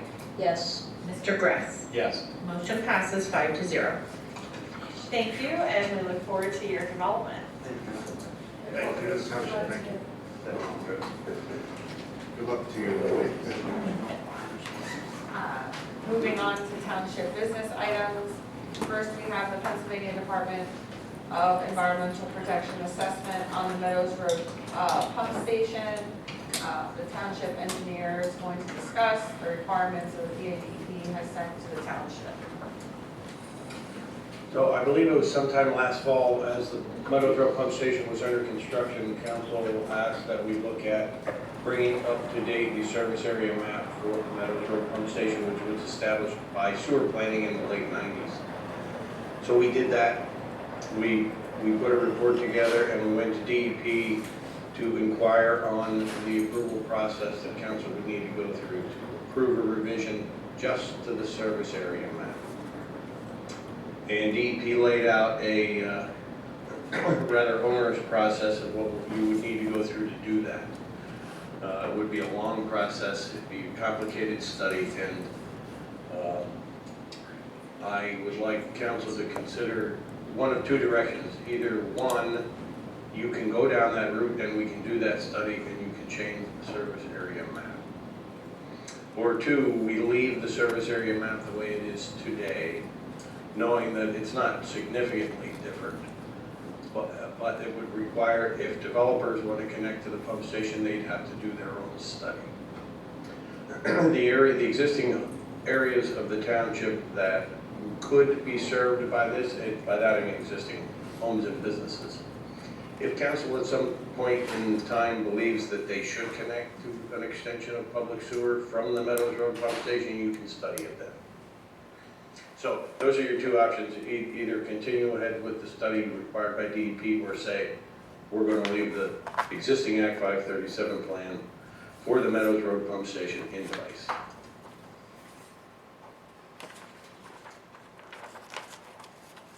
Steve, do we need a motion to?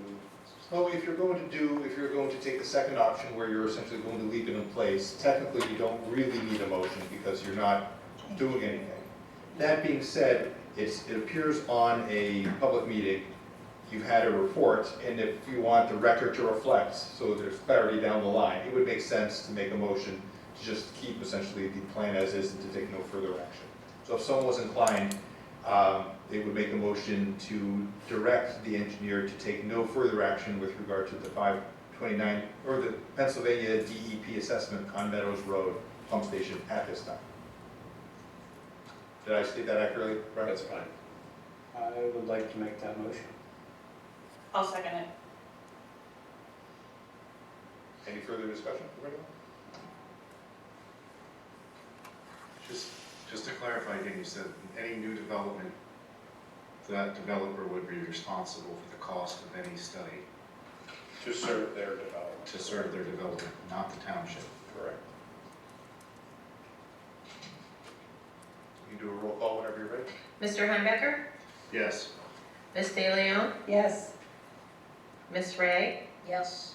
Mr. Gress, Yes. Ms. Uptown Cordero. Yes. Motion passes 5-0. Thank you. Next, we have Resolution 49-2026, which is the Right to Know Officer and Policy Update. The Office of Open Records updated the appeal submission process effective April 20th, 2026. Resolution 49-2026 has been prepared to reflect all appeals must be submitted electronically moving forward. So with that, I will entertain a motion to approve Resolution 49-2026 to update the right to know policy. Is there a motion? I'll make the motion to update the policy. I'll second. Ms. De Ms. De Leon, Yes. Ms. Ray, Yes. Mr. Gress, Yes.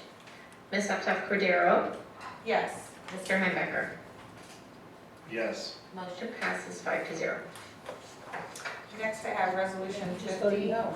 Did you say no? Yes. Oh, okay. Sorry, I misunderstood.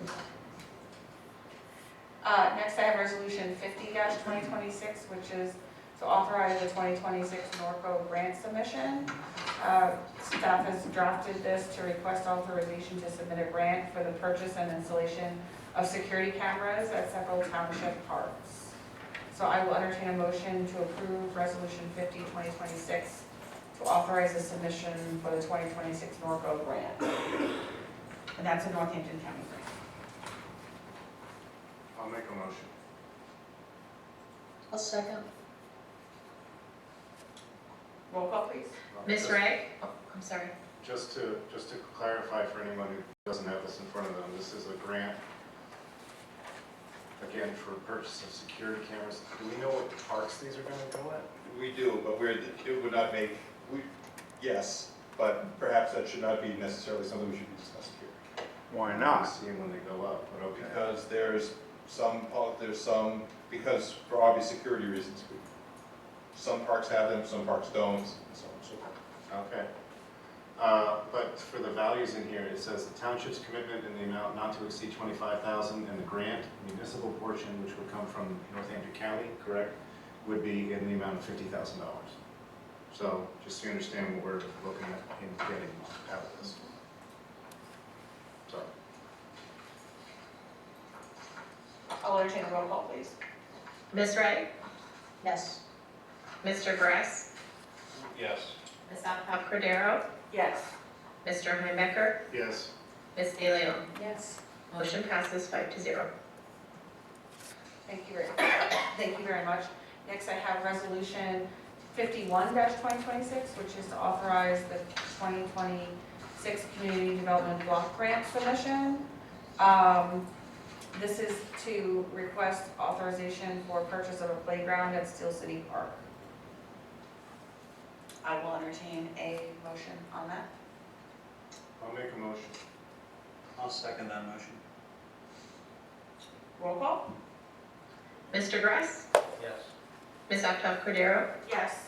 Mr. Heimbach, Again, on this before I say yes. We're replacing 2 playground structures and 1 swing set at Steel City with new structures and swing set similar in size. This would be a township commitment of $15,000, and the grant portion, if awarded, would be an amount of $45,000, roughly. So I vote yes for this. Ms. De Leon, Yes. Ms. Ray. Yes. Motion passes 5-0. Thank you very much. Next, I have Resolution 52-2026, which is disposal of police equipment. The police department is looking to dispose certain equipment with Fiber Brokers International LLC. I will entertain a motion to approve 52-2026 for the disposal of police equipment with Fiber Brokers International.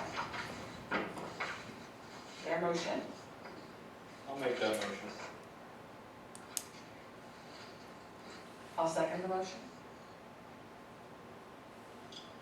Can I make some comments on this one, just because interested me. Now would be the time. Okay, so not that I'm against it, but I remember we did this last year, so I guess the police vests are only good, they're warranted for a certain number of years, and I forget what, 4 or 5 years, okay.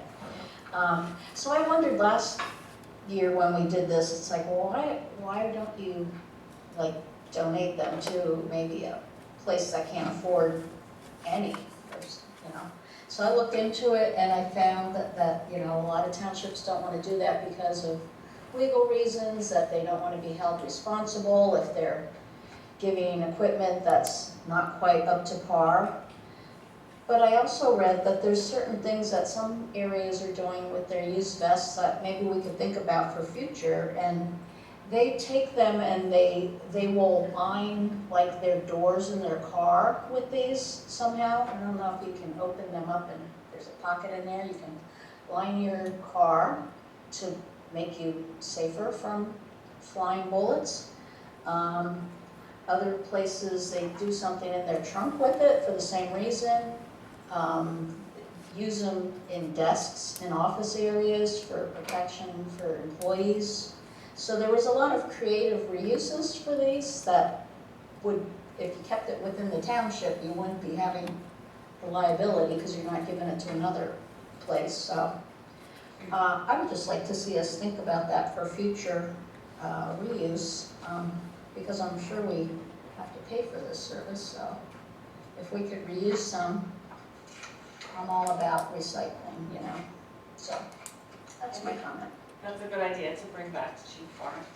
See what he thinks we can do with it to repurpose to help protect. Even on the dais, you know. You know, it is scary up here sometimes, so. I would crawl under there. Thank you very much, Laura, for that information and for all the investigation you did on that. So I will entertain a roll call. Ms. Cordero? Yes. Mr. Heimbecker? Yes. Ms. De Leon? Yes. Ms. Ray? Yes. Mr. Gress? Yes. Motion passes 5-0. Okay, next we have appointment of interim zoning hearing board solicitor. As mentioned earlier tonight, unfortunately, the zoning hearing board solicitor passed away. We have to appoint somebody on an interim basis so that they have a solicitor in the event something comes up that they need to address. So I will entertain the motion to approve the appointment of interim zoning hearing board solicitor. And I'm gonna unfortunately butcher this name. It's Suzanne Arafat. Thank Even though you. it does not appear to be spelled that way, that's what it is. Suzanne Arafat, Esquire, as the interim zoning hearing board solicitor. So I will entertain a motion for that. So moved. And second. Roll call, please. Before we roll call, is there a procedure for how we pick the interim, or? There is. There's two sets of issues that are before you. One is to pick an interim now, because with the untimely passing of Mr. Heitzman, there's an upcoming zoning hearing matter. It's not for this month, but next month, so there's the time issue. Because it's professional services, you don't have to bid, you don't have to go through a process, you can simply pick someone. It is my recommendation, because I have Ms. Arafat, or Attorney Arafat, serves as a zoning solicitor in various other municipalities where I'm the solicitor, or our office is the solicitor. So when Mr. Finnegan asked who would I recommended her, because I know she's good, and I talked to her, and she's willing to do this. Next on the agenda, after we do this, is an authorization for what's known as an RFP, where we go get bids to see if other people are interested. So that ultimately, you may choose to go with your interim solicitor, you may choose to go with somebody else, or whatever the case may be. So this is essentially the temporary fix, and then there'll be the more permanent fix next on the agenda. Sounds good, thank you. Is there any time limit? Restriction? No, she is the interim solicitor until she's not. Until, okay. Okay, I will entertain a roll call. Mr. Heimbecker? Yes. Ms. De Leon? Yes. Ms. Ray? Yes. Mr. Gress? Yes. Ms. Cordero? Yes. Motion passes 5-0. Thank you. As Steve mentioned, the next thing we have is authorization for our township manager to issue a RFP, otherwise known as a request for proposals, for a zoning hearing board solicitor. This would allow people who are interested to provide their resume, and then we will consider them at a future date. So I will entertain a motion to authorize the manager to issue the RFP for the zoning hearing board solicitor. Is there a motion? I'll make the motion. I'll second. Roll call. Ms. De Leon? Yes. Ms. Ray? Yes. Mr. Gress? Yes. Ms. Alcott Cordero? Yes. Mr. Heimbachner? Yes. Motion passes 5-0. Thank you very much. Next, we have consideration of the vacancy for the planning commission. We had a vacancy occur on August, we had a vacancy occur, I think, just last year, and we've had an application come forward, and at this time, the acting manager is recommending to fill that vacancy on the planning commission with a term ending December 31st, 2029. So I will entertain a motion to appoint David Lankowitz as the new planning commission member. I'll make the motion. I'll second. Roll call. Jen, do you have a question? No. Can he just second it? Ms. Ray? Yes. Mr. Gress? Yes. Ms. Alcott Cordero? Yes. Mr. Heimbachner? Yes. Ms. De Leon? Yes. Motion passes 5-0. Just to clarify that, the planning commission expiration, or the term for that appointment is December 31st, 2029. Next, we have resolution 53, 2026, which is engagement with the PA DCED for fire apparatus and major equipment study.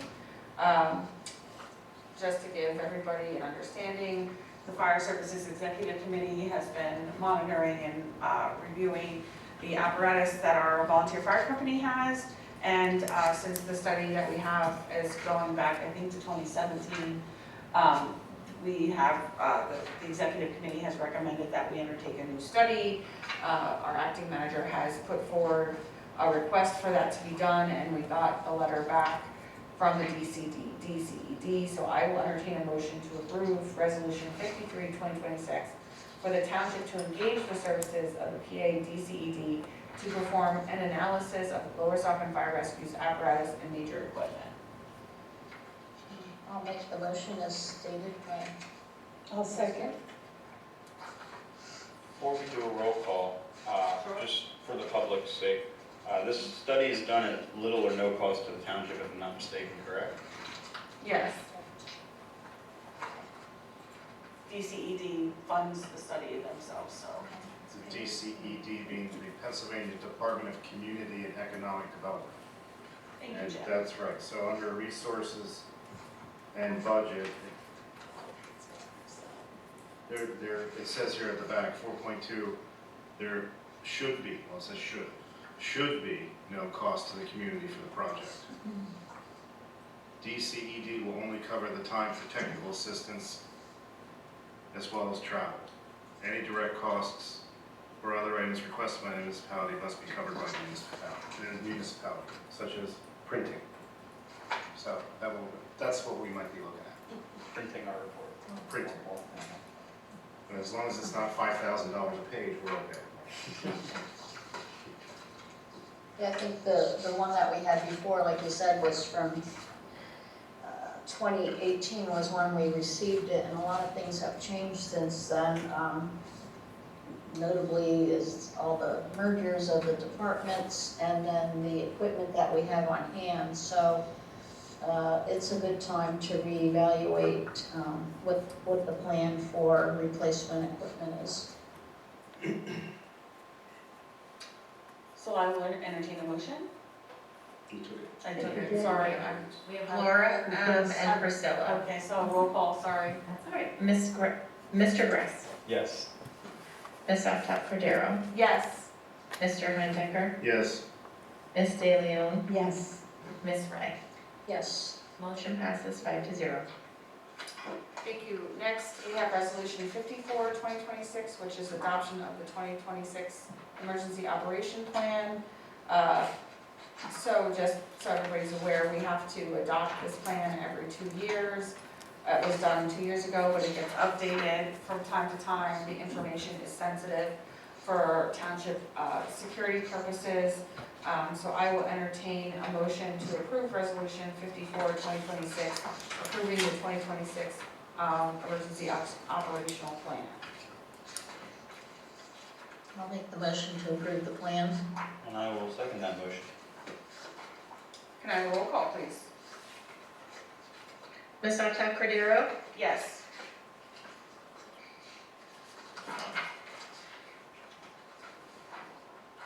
Mr. Heinecker? Yes. Ms. De Leon? Yes.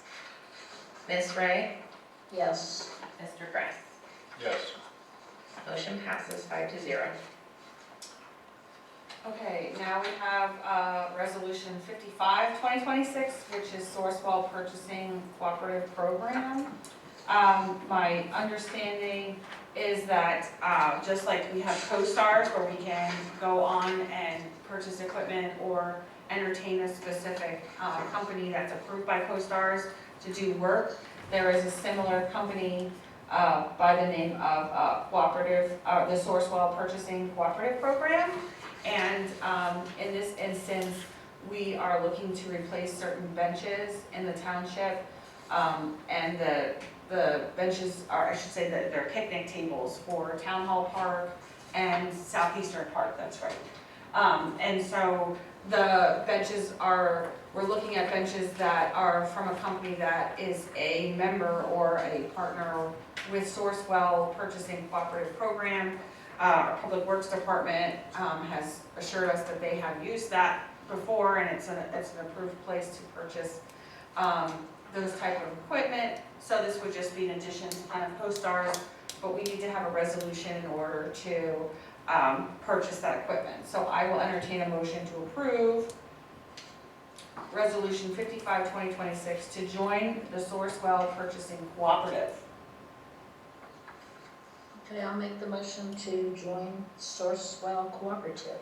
I will second that motion. Roll call, please. Mr. Heinecker? Yes. Ms. De Leon? Yes. Ms. Ray? Yes. Mr. Gress? Yes. Ms. Saucon Cordero? Yes. Motion passes 5-0. Thank you very much. Now we have miscellaneous business items, approval of the April 15th, 2026 minutes. Can I have a motion to approve the April 15th, 2026 minutes? I'll make the motion to approve the minutes from April 15th, 2026. I'll second. Nobody has any edits, revisions, all good? Roll call, please. Ms. De Leon? Yes. Ms. Ray? Yes. Mr. Gress? Yes. Ms. Saucon Cordero? Yes. Mr. Heinecker? Yes. Motion passes 5-0. Next, we have approval of the April 2026 financial reports. I will entertain a motion to approve those April financial reports.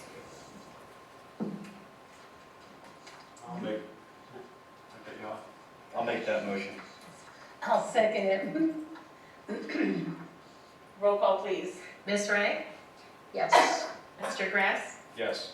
Ms. Saucon Cordero? Yes. Mr. Heinecker? Yes. Ms. De Leon? Yes. Motion passes 5-0. Thank you very much. Now we are on to public comment, agenda and non-agenda items with a 3-minute limit. If you would like to make a public comment on anything related to the township, please come forward to the podium. I know I signed in. My name is Thomas Carafalo. I live at 1856 Meadows Road in the township. And I'm here to talk about, well, first I'd like to say it's a pleasure coming to a meeting. Last time I was here and you weren't smiling at all. Am I smiling now? You've been smiling all night. I'm here to talk about the bridge opening and the amount of traffic and the speeding going down the road. It's not with everybody, but there are those occasional people that are flying down the road. And I have some concerns. I mean, my grandchildren live around the block and they ride their bikes.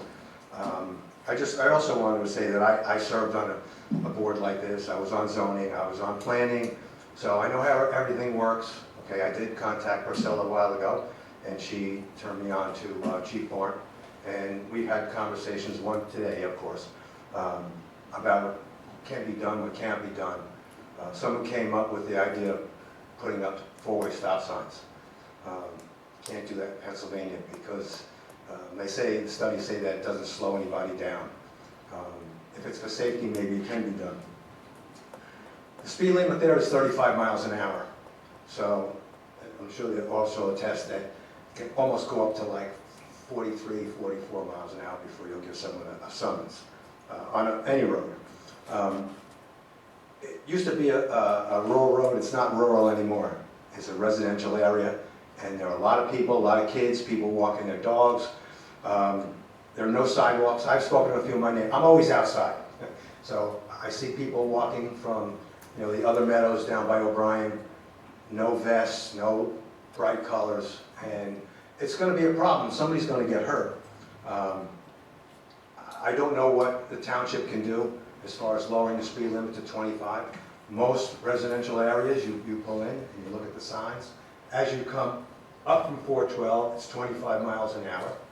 And right after the rail trail, it's 35.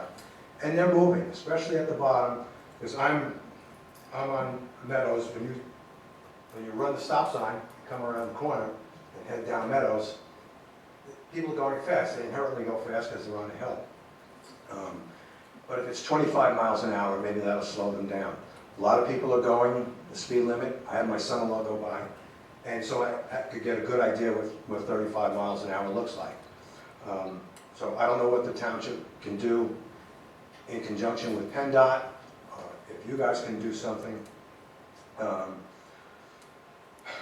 Like I said, one of my neighbors brought up the point that we don't have sidewalks, so everyone's walking in the street. I see people crossing over with dogs, with kids, with strollers, coming out from Victor and Viola and Clarence. Well, I'm done. But please look into this and do something. I know the police have more important things to do than just give out traffic tickets. Maybe we can hire someone who is a police officer. That can be his function, is to give out tickets. And it's been said to me that, well, he's just doing it to generate revenue. No, we're trying to keep everybody safe. So I'm coming here by myself. I didn't want to bring a big contingency and, you know, like I've seen here in the past, and everybody's screaming and, you know, then you shut it down. So nothing personal, but I've seen it happen. So anyway, thank you very much for your time. Oh, the power's back on. I don't know if anybody left without their power on, but it's back. Thank you for your comment. Thank you. Anybody else for public comment, agenda, non-agenda items? Going once, going twice. Moving on to council reports. Before we go any further, there were two things actually. One was with moving back into the agenda itself with regard to there's a promulgation, and that has to be by motion. Yeah, and I think I put that in there for you to sign. I'm following the, No, this, I know, but I'm following what was yeah, on I may have here. forgotten to put it in here for Okay. you to sign, but we do need it. Okay, so we'll get it signed after. Sorry, I apologize. And then there was a individual who sent in a request for a statement, and it was asked to be read in, so may I do that? Yes, you may. And to be clear, I was asked to do this.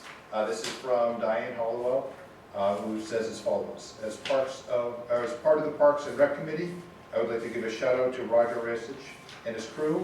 When I visit our parks, I always ask patrons any concerns that they may have, and 100% of the time, comments are extremely positive. They do an amazing job of keeping our parks clean and safe, and it is much appreciated.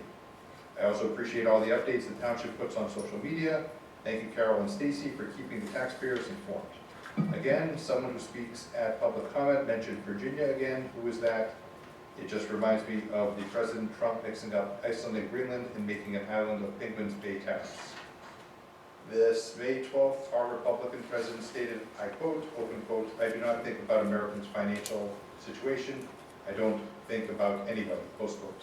I am so thankful for all you Democrats on this board who take your responsibilities seriously and work to create a fiscally sound township. I also appreciate the township actively seeking of grants to supplement projects that benefit the township. Just hoping a golden ballroom is not in your future plans. That is the end of the note that was provided. Thank you very much. I think I can now move on to council reports. So I will start with Priscilla. Would you like to go? Okay, yes. Geez, I think I was busy this last month. On April 16th at 2 p.m., I attended a landfill committee meeting. I attended the PSETS conference out at Hershey. I attended on April 27th the Lower Saucon Township Historic Committee meeting. On April 28th, I attended a HOW meeting, and I attended Heritage Day this past Saturday, which was excellent. I think it was a great combination of our heritage, and I was especially involved in collecting donations. If you heard Mark Connor talk about the donations, imitating what Michael Heller did, and we got donations for the food bank, so I was very happy to do that and help them out. So that was happy. I also got at least 10 people to sign up for the barn committee. They came up to me and asked if they could help. So I was very happy to hear that. And also, I'm expecting the open space plan to be back on the agenda on the 17th for approval so we can get going with grants. Meadows Road Bridge opening, attended.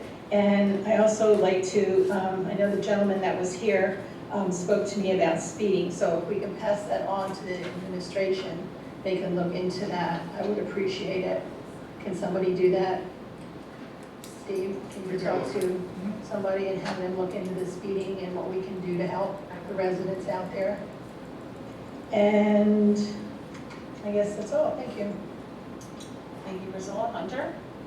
Short and sweet. I attended the fire services meeting, or at least the tail end of it, earlier this month. We got a little bit of valuable information out of that. And last Saturday, I attended Heritage Day. And it was, to me, a great presentation of our history. I'd just like to thank all the volunteers and staff of both the borough and the township who helped to make sure that was well put together and organized. And it was a great event. I had a good time there. Perfect weather. Thankful for everyone who made it. That's all for me, though. Laura? Sure. I'll start off with the PSATS conference that I attended for 2 of the days. Some of the training sessions that I went to, one that I like a lot that they do is the roundtable discussions, and they split you out into groups based on your township size because you have similar type of issues. So I was in the roundtable for the townships with population greater than 10,000. I attended a cybersecurity session, one on recycling grants and organics management, one on effective fire services on a budget, and another on the process that you go through for land development, subdivision, and planning. So there's always a lot to learn. There's so much it's hard to pick which sessions to go to, really. We had our historic committee meetings. We had our final one on April 27th before, getting prepped for Heritage Day. And then on Monday night, we met again to do like a retrospective of the event, of what went well, what we can improve on. It was well attended. We probably had at least a dozen people, so it was nice. People are interested in the event.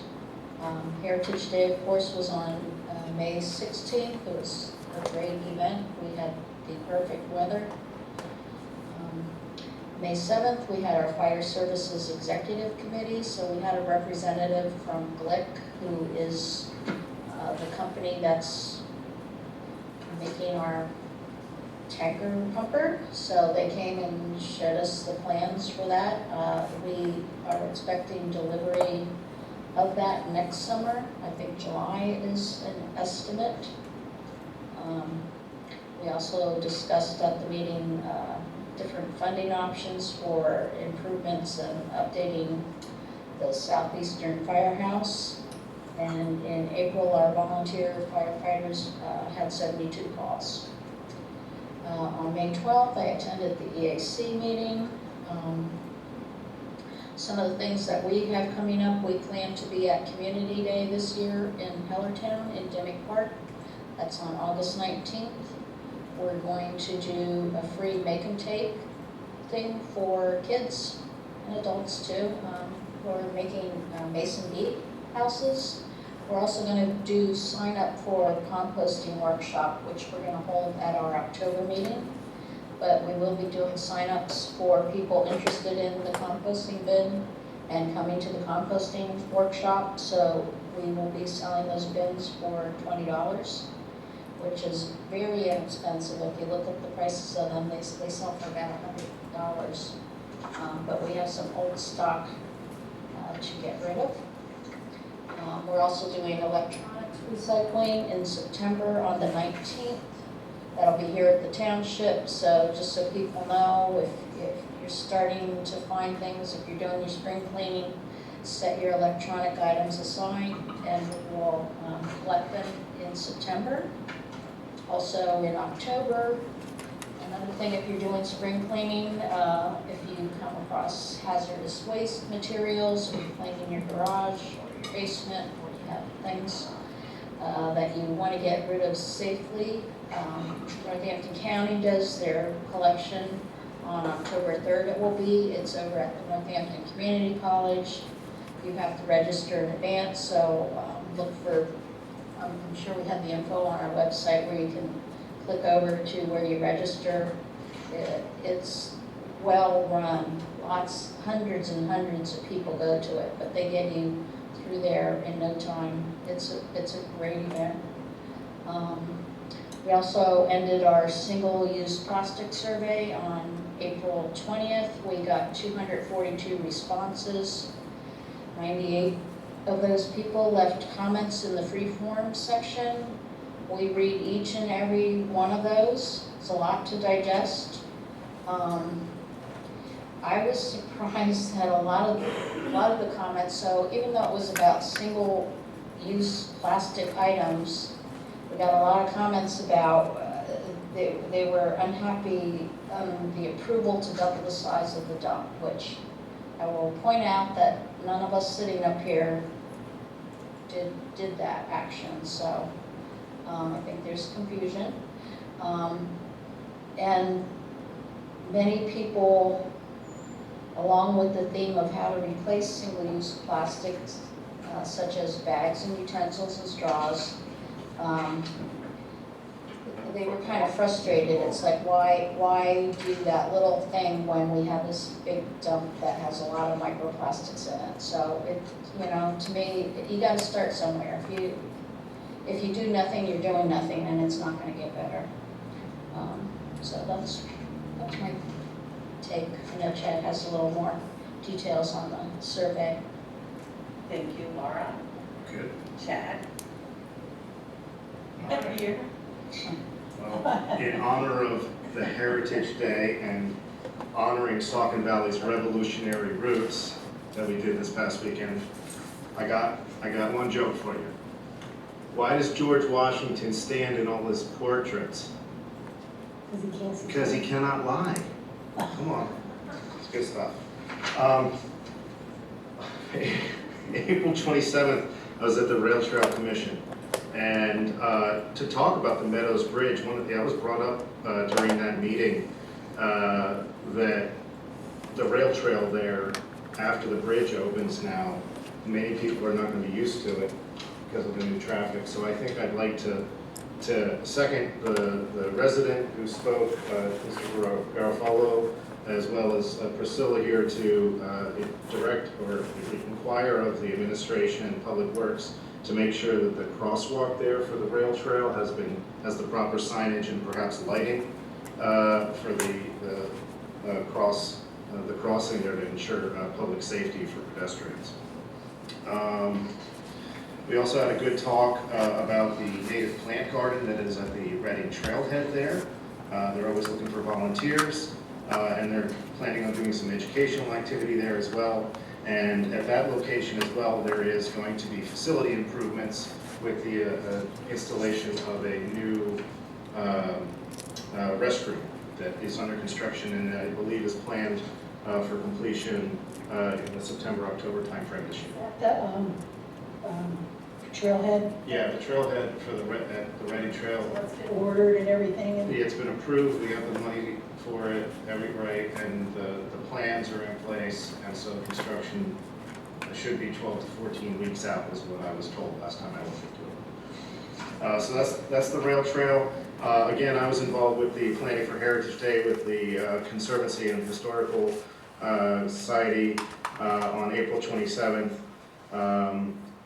That was also a good meeting in preparation for this event. The Parks and Recs meeting for May 4th was canceled. When we talk about Parks and Rec and we go back to the Heller Homestead, just to talk it out, funding is important, and without being a new burden, just to make note of it, we do have open space funds that were collected over, I believe, 15 years on an EIT that was approved under referendum from the community. And a certain percentage of that, I believe it's about 20%, can be used for maintenance and facility improvements at existing township parks. So maybe there's an opportunity within there, as well as finding private capital or volunteers, donations to help do this. This money's already sitting in an account waiting to help our community. Do I want to spend it all in one location? No, I think we need to. If you go back to the survey results, the top number one, again, 66% community center, indoor basketball, part of that, but Polk Valley, bathrooms, lighting at Polk Valley would be great.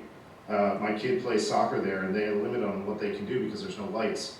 I was just there yesterday for soccer practice and sitting in the parking lot there hanging out with the parents. Every single one of the pickleball courts was used. I think that is a huge advantage to our community. I've been at the dog park, the regulars there.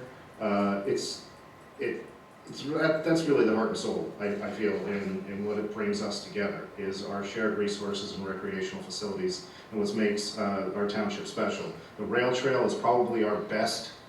Polk Valley gets used the most, but the rail trail, without a doubt, connecting our community all the way down through Coopersburg and then ultimately into Quakertown. I just love that thing. And the dog park, unfortunately has to get shut down due to weather conditions and the ground getting wet and saturated. Maybe we could look at installing another dog park at another location for residents to have access as an alternate. Sandra Yerger, wet spots, trail maintenance, the town hall, playground benches, Easton Road ball field bathrooms, pollinator gardens at Kingston, bathroom upgrades again, so bathrooms. That's one of the big things. So I think that should also be a part of what we're looking at as a community to help improve the accessibility at our parks. On the 12th May, the Environmental Committee, we met, we approved a motion to submit comments to the township for stormwater management, which is the MS4 municipal separate stormwater sewer requirements from the DEP, and we're reviewing some of that internally to make sure that we're in compliance and we're providing the most up-to-date information to our residents regarding rainwater and stormwater management on their properties. The single-use plastic survey, as Laura mentioned, was insightful. I went through again, and just so everyone out there understands, I did read every single one of your comments. The good and the bad, the hostile, the healthy ones. One of the big things that again, statistically, the lowest number of people that replied to this were the under 35s. So I don't know where you are, the younger generation out there, why you don't want to get involved, or if you maybe didn't even know about this and we have to work on our reach.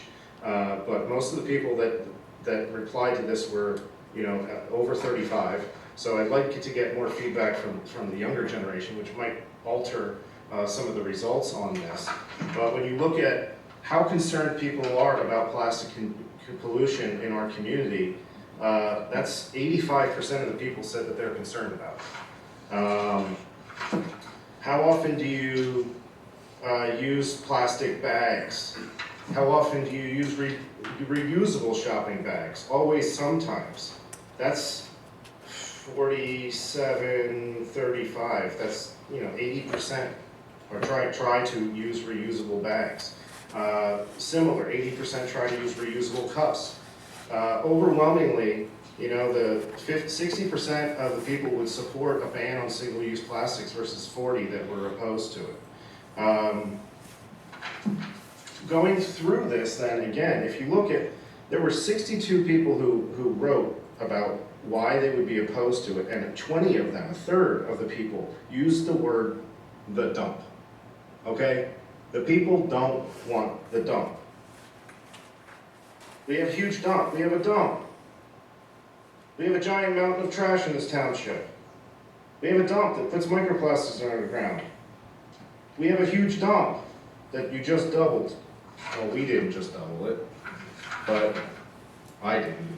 Not in fact, we have a dump. We literally have a huge dump. Ban the dump. The problem is the dump.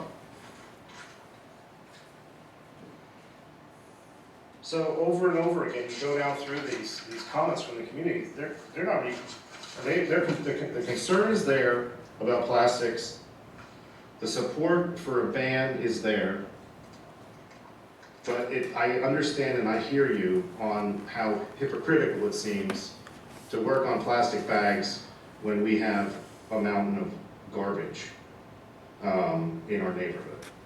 A lot of things about reusability, recycling efforts, alternate approaches, education, people that support this who said, in other states or other communities they've lived in where it's been done already, they got used to it and it was acceptable.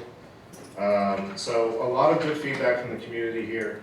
And alternate ways of looking at this as well, where maybe we could look at incentivization or alternatives, where maybe we can help foster in the community, whether it's through education in our school district, whether it's with leading by example in our parks, by having separate recycling containers that we don't necessarily have, collaborative efforts regionally, and other alternatives to look at in this approach. So we appreciate, and I want to thank everybody in the community who took the time to complete this survey.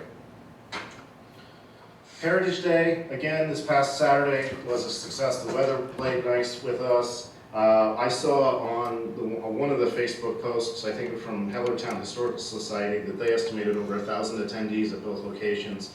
I took the shuttle bus that was going back and forth. There was always people on there getting on and off at both locations. At the Heller Homestead, we had nice reenactors.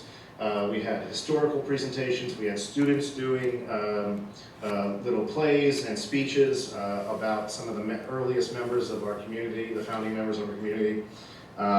Very informative. We had some good music. They even played some Grateful Dead covers, which I thought was awesome.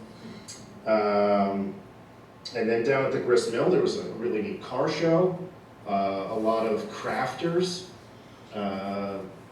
lace, blacksmith, woodsmithing, leatherworking.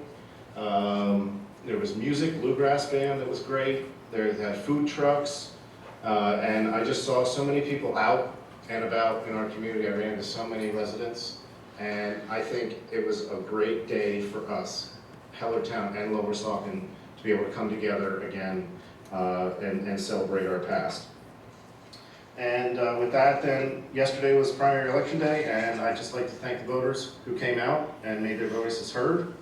And the residents that I talked to, I heard you and your feedback, and I will make sure to get some of your comments and suggestions moved through.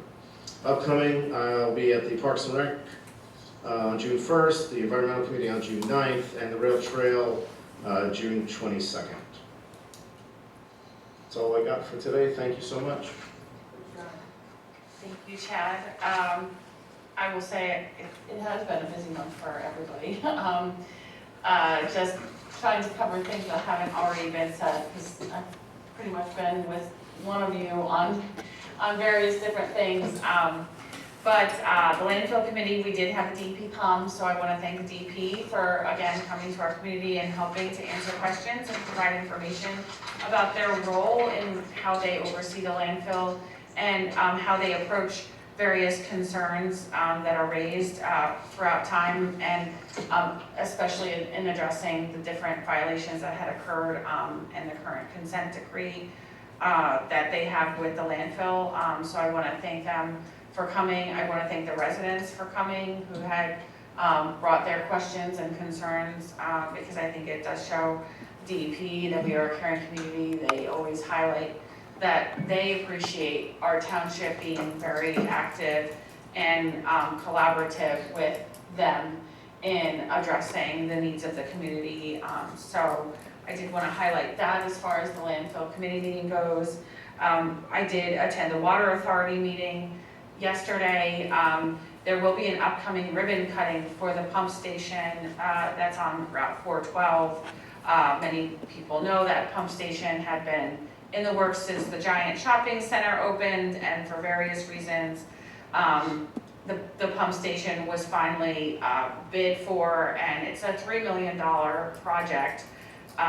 And the Water Authority did an amazing job getting different grants and securing funding through that, and the project was constructed all through last year. They had to do it in conjunction with the Meadows Road opening and the bridge replacement, so that caused additional collaboration with the county. But all said and done, that pumper station is now online, and there will be an opening, and they plan to dedicate it to the longtime former Water Authority manager. So please be on the lookout for that day, because it's a way to thank our Water Authority employees and all of the volunteers on the Water Authority board who had an integral part in getting that done. I also attended the bridge opening for Meadows Bridge, which obviously now brings back some of the concerns with the community, just because it hasn't been open for such a long time, and now people are going to have to adjust to that. I do second the idea. Somebody did mention, I don't know if it's possible, but maybe like speed bumps or humps or something, maybe near where the trail crossing is or something. But to the extent that it's a state road, I'm not sure, and if DEP, DEP has to get, not DEP, but if PennDOT has to get involved, then that always adds another layer. Meadows Road. Yeah. So, but I do think we should definitely look into that. Heritage Day was wonderful. I had the opportunity to attend that and assist with the Rail Trail Commission. Big update for Rail Trail that I think, we were really trying to push out for that, is that the city of Bethlehem has purchased, and I think this year is constructing the connection to their trail in the city of Bethlehem at the Hellertown end of the rail trail. So next year you should be able to take the rail trail north into the city of Bethlehem, all the way through, and then connect to their Sand Island Park, and then get on the DNL Trail. So it's a big connection that they're going to be filling that gap. So that's another thing. And then finally, I did want to mention a big shout out. We had a number, last month we did resolutions for our police and our public works, and we did just celebrate those weeks. Big shout out to our police and public works on those weeks. There was a lot of great sharing of information during both of those things. And thank you to the community for supporting the police in all that they do.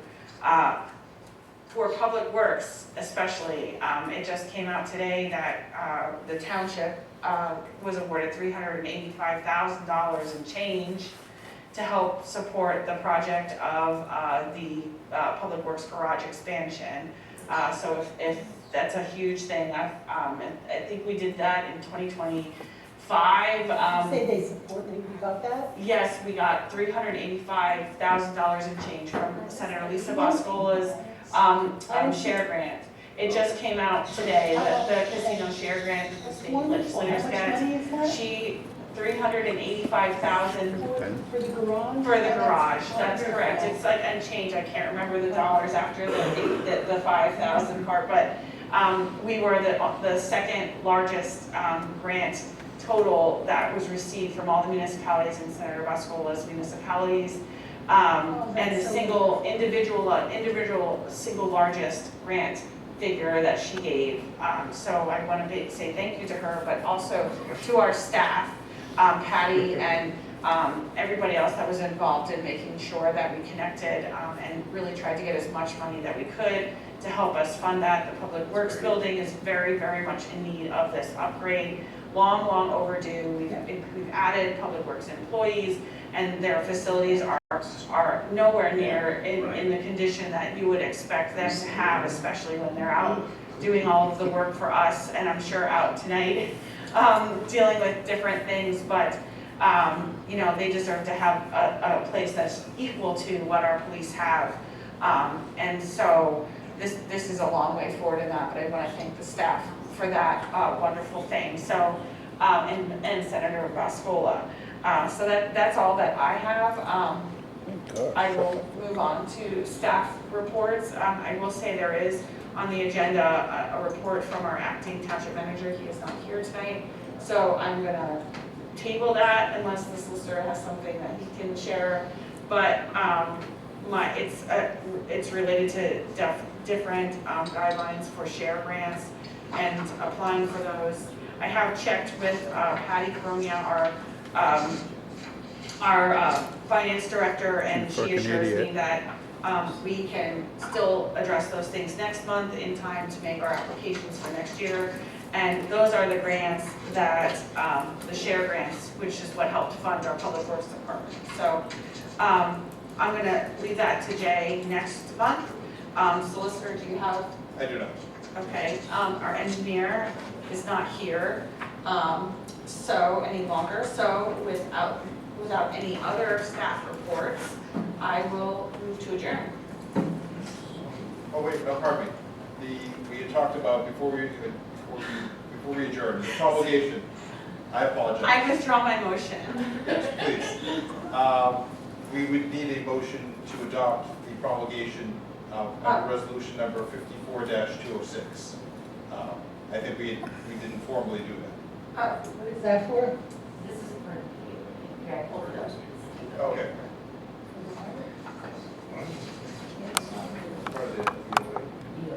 Part of the EOA. Oh, it's the emergency operation plan. We didn't formally adopt that's the promulgation. So I'll entertain a motion to adopt the promulgation for the emergency operation plan. Resolution number, that goes along with resolution number 54-2026. Is there a motion for that? I will make the motion. Second. Roll call, please. Mr. Gress? Yes. Ms. Altough Cordero? Yes. Mr. Heimbechner? Aye. Ms. De Leon? Yes. Ms. Ray? Yes. Motion passes 5-0. Thank Now we you. can entertain motion. Okay, so now I will move to adjourn tonight's meeting. The next meeting, upcoming planning commission, May, just for everybody's benefit, that is canceled. And please check our agenda for the upcoming meetings moving forward, and we will see you in June. Get home safe. All right, I'm adjourning.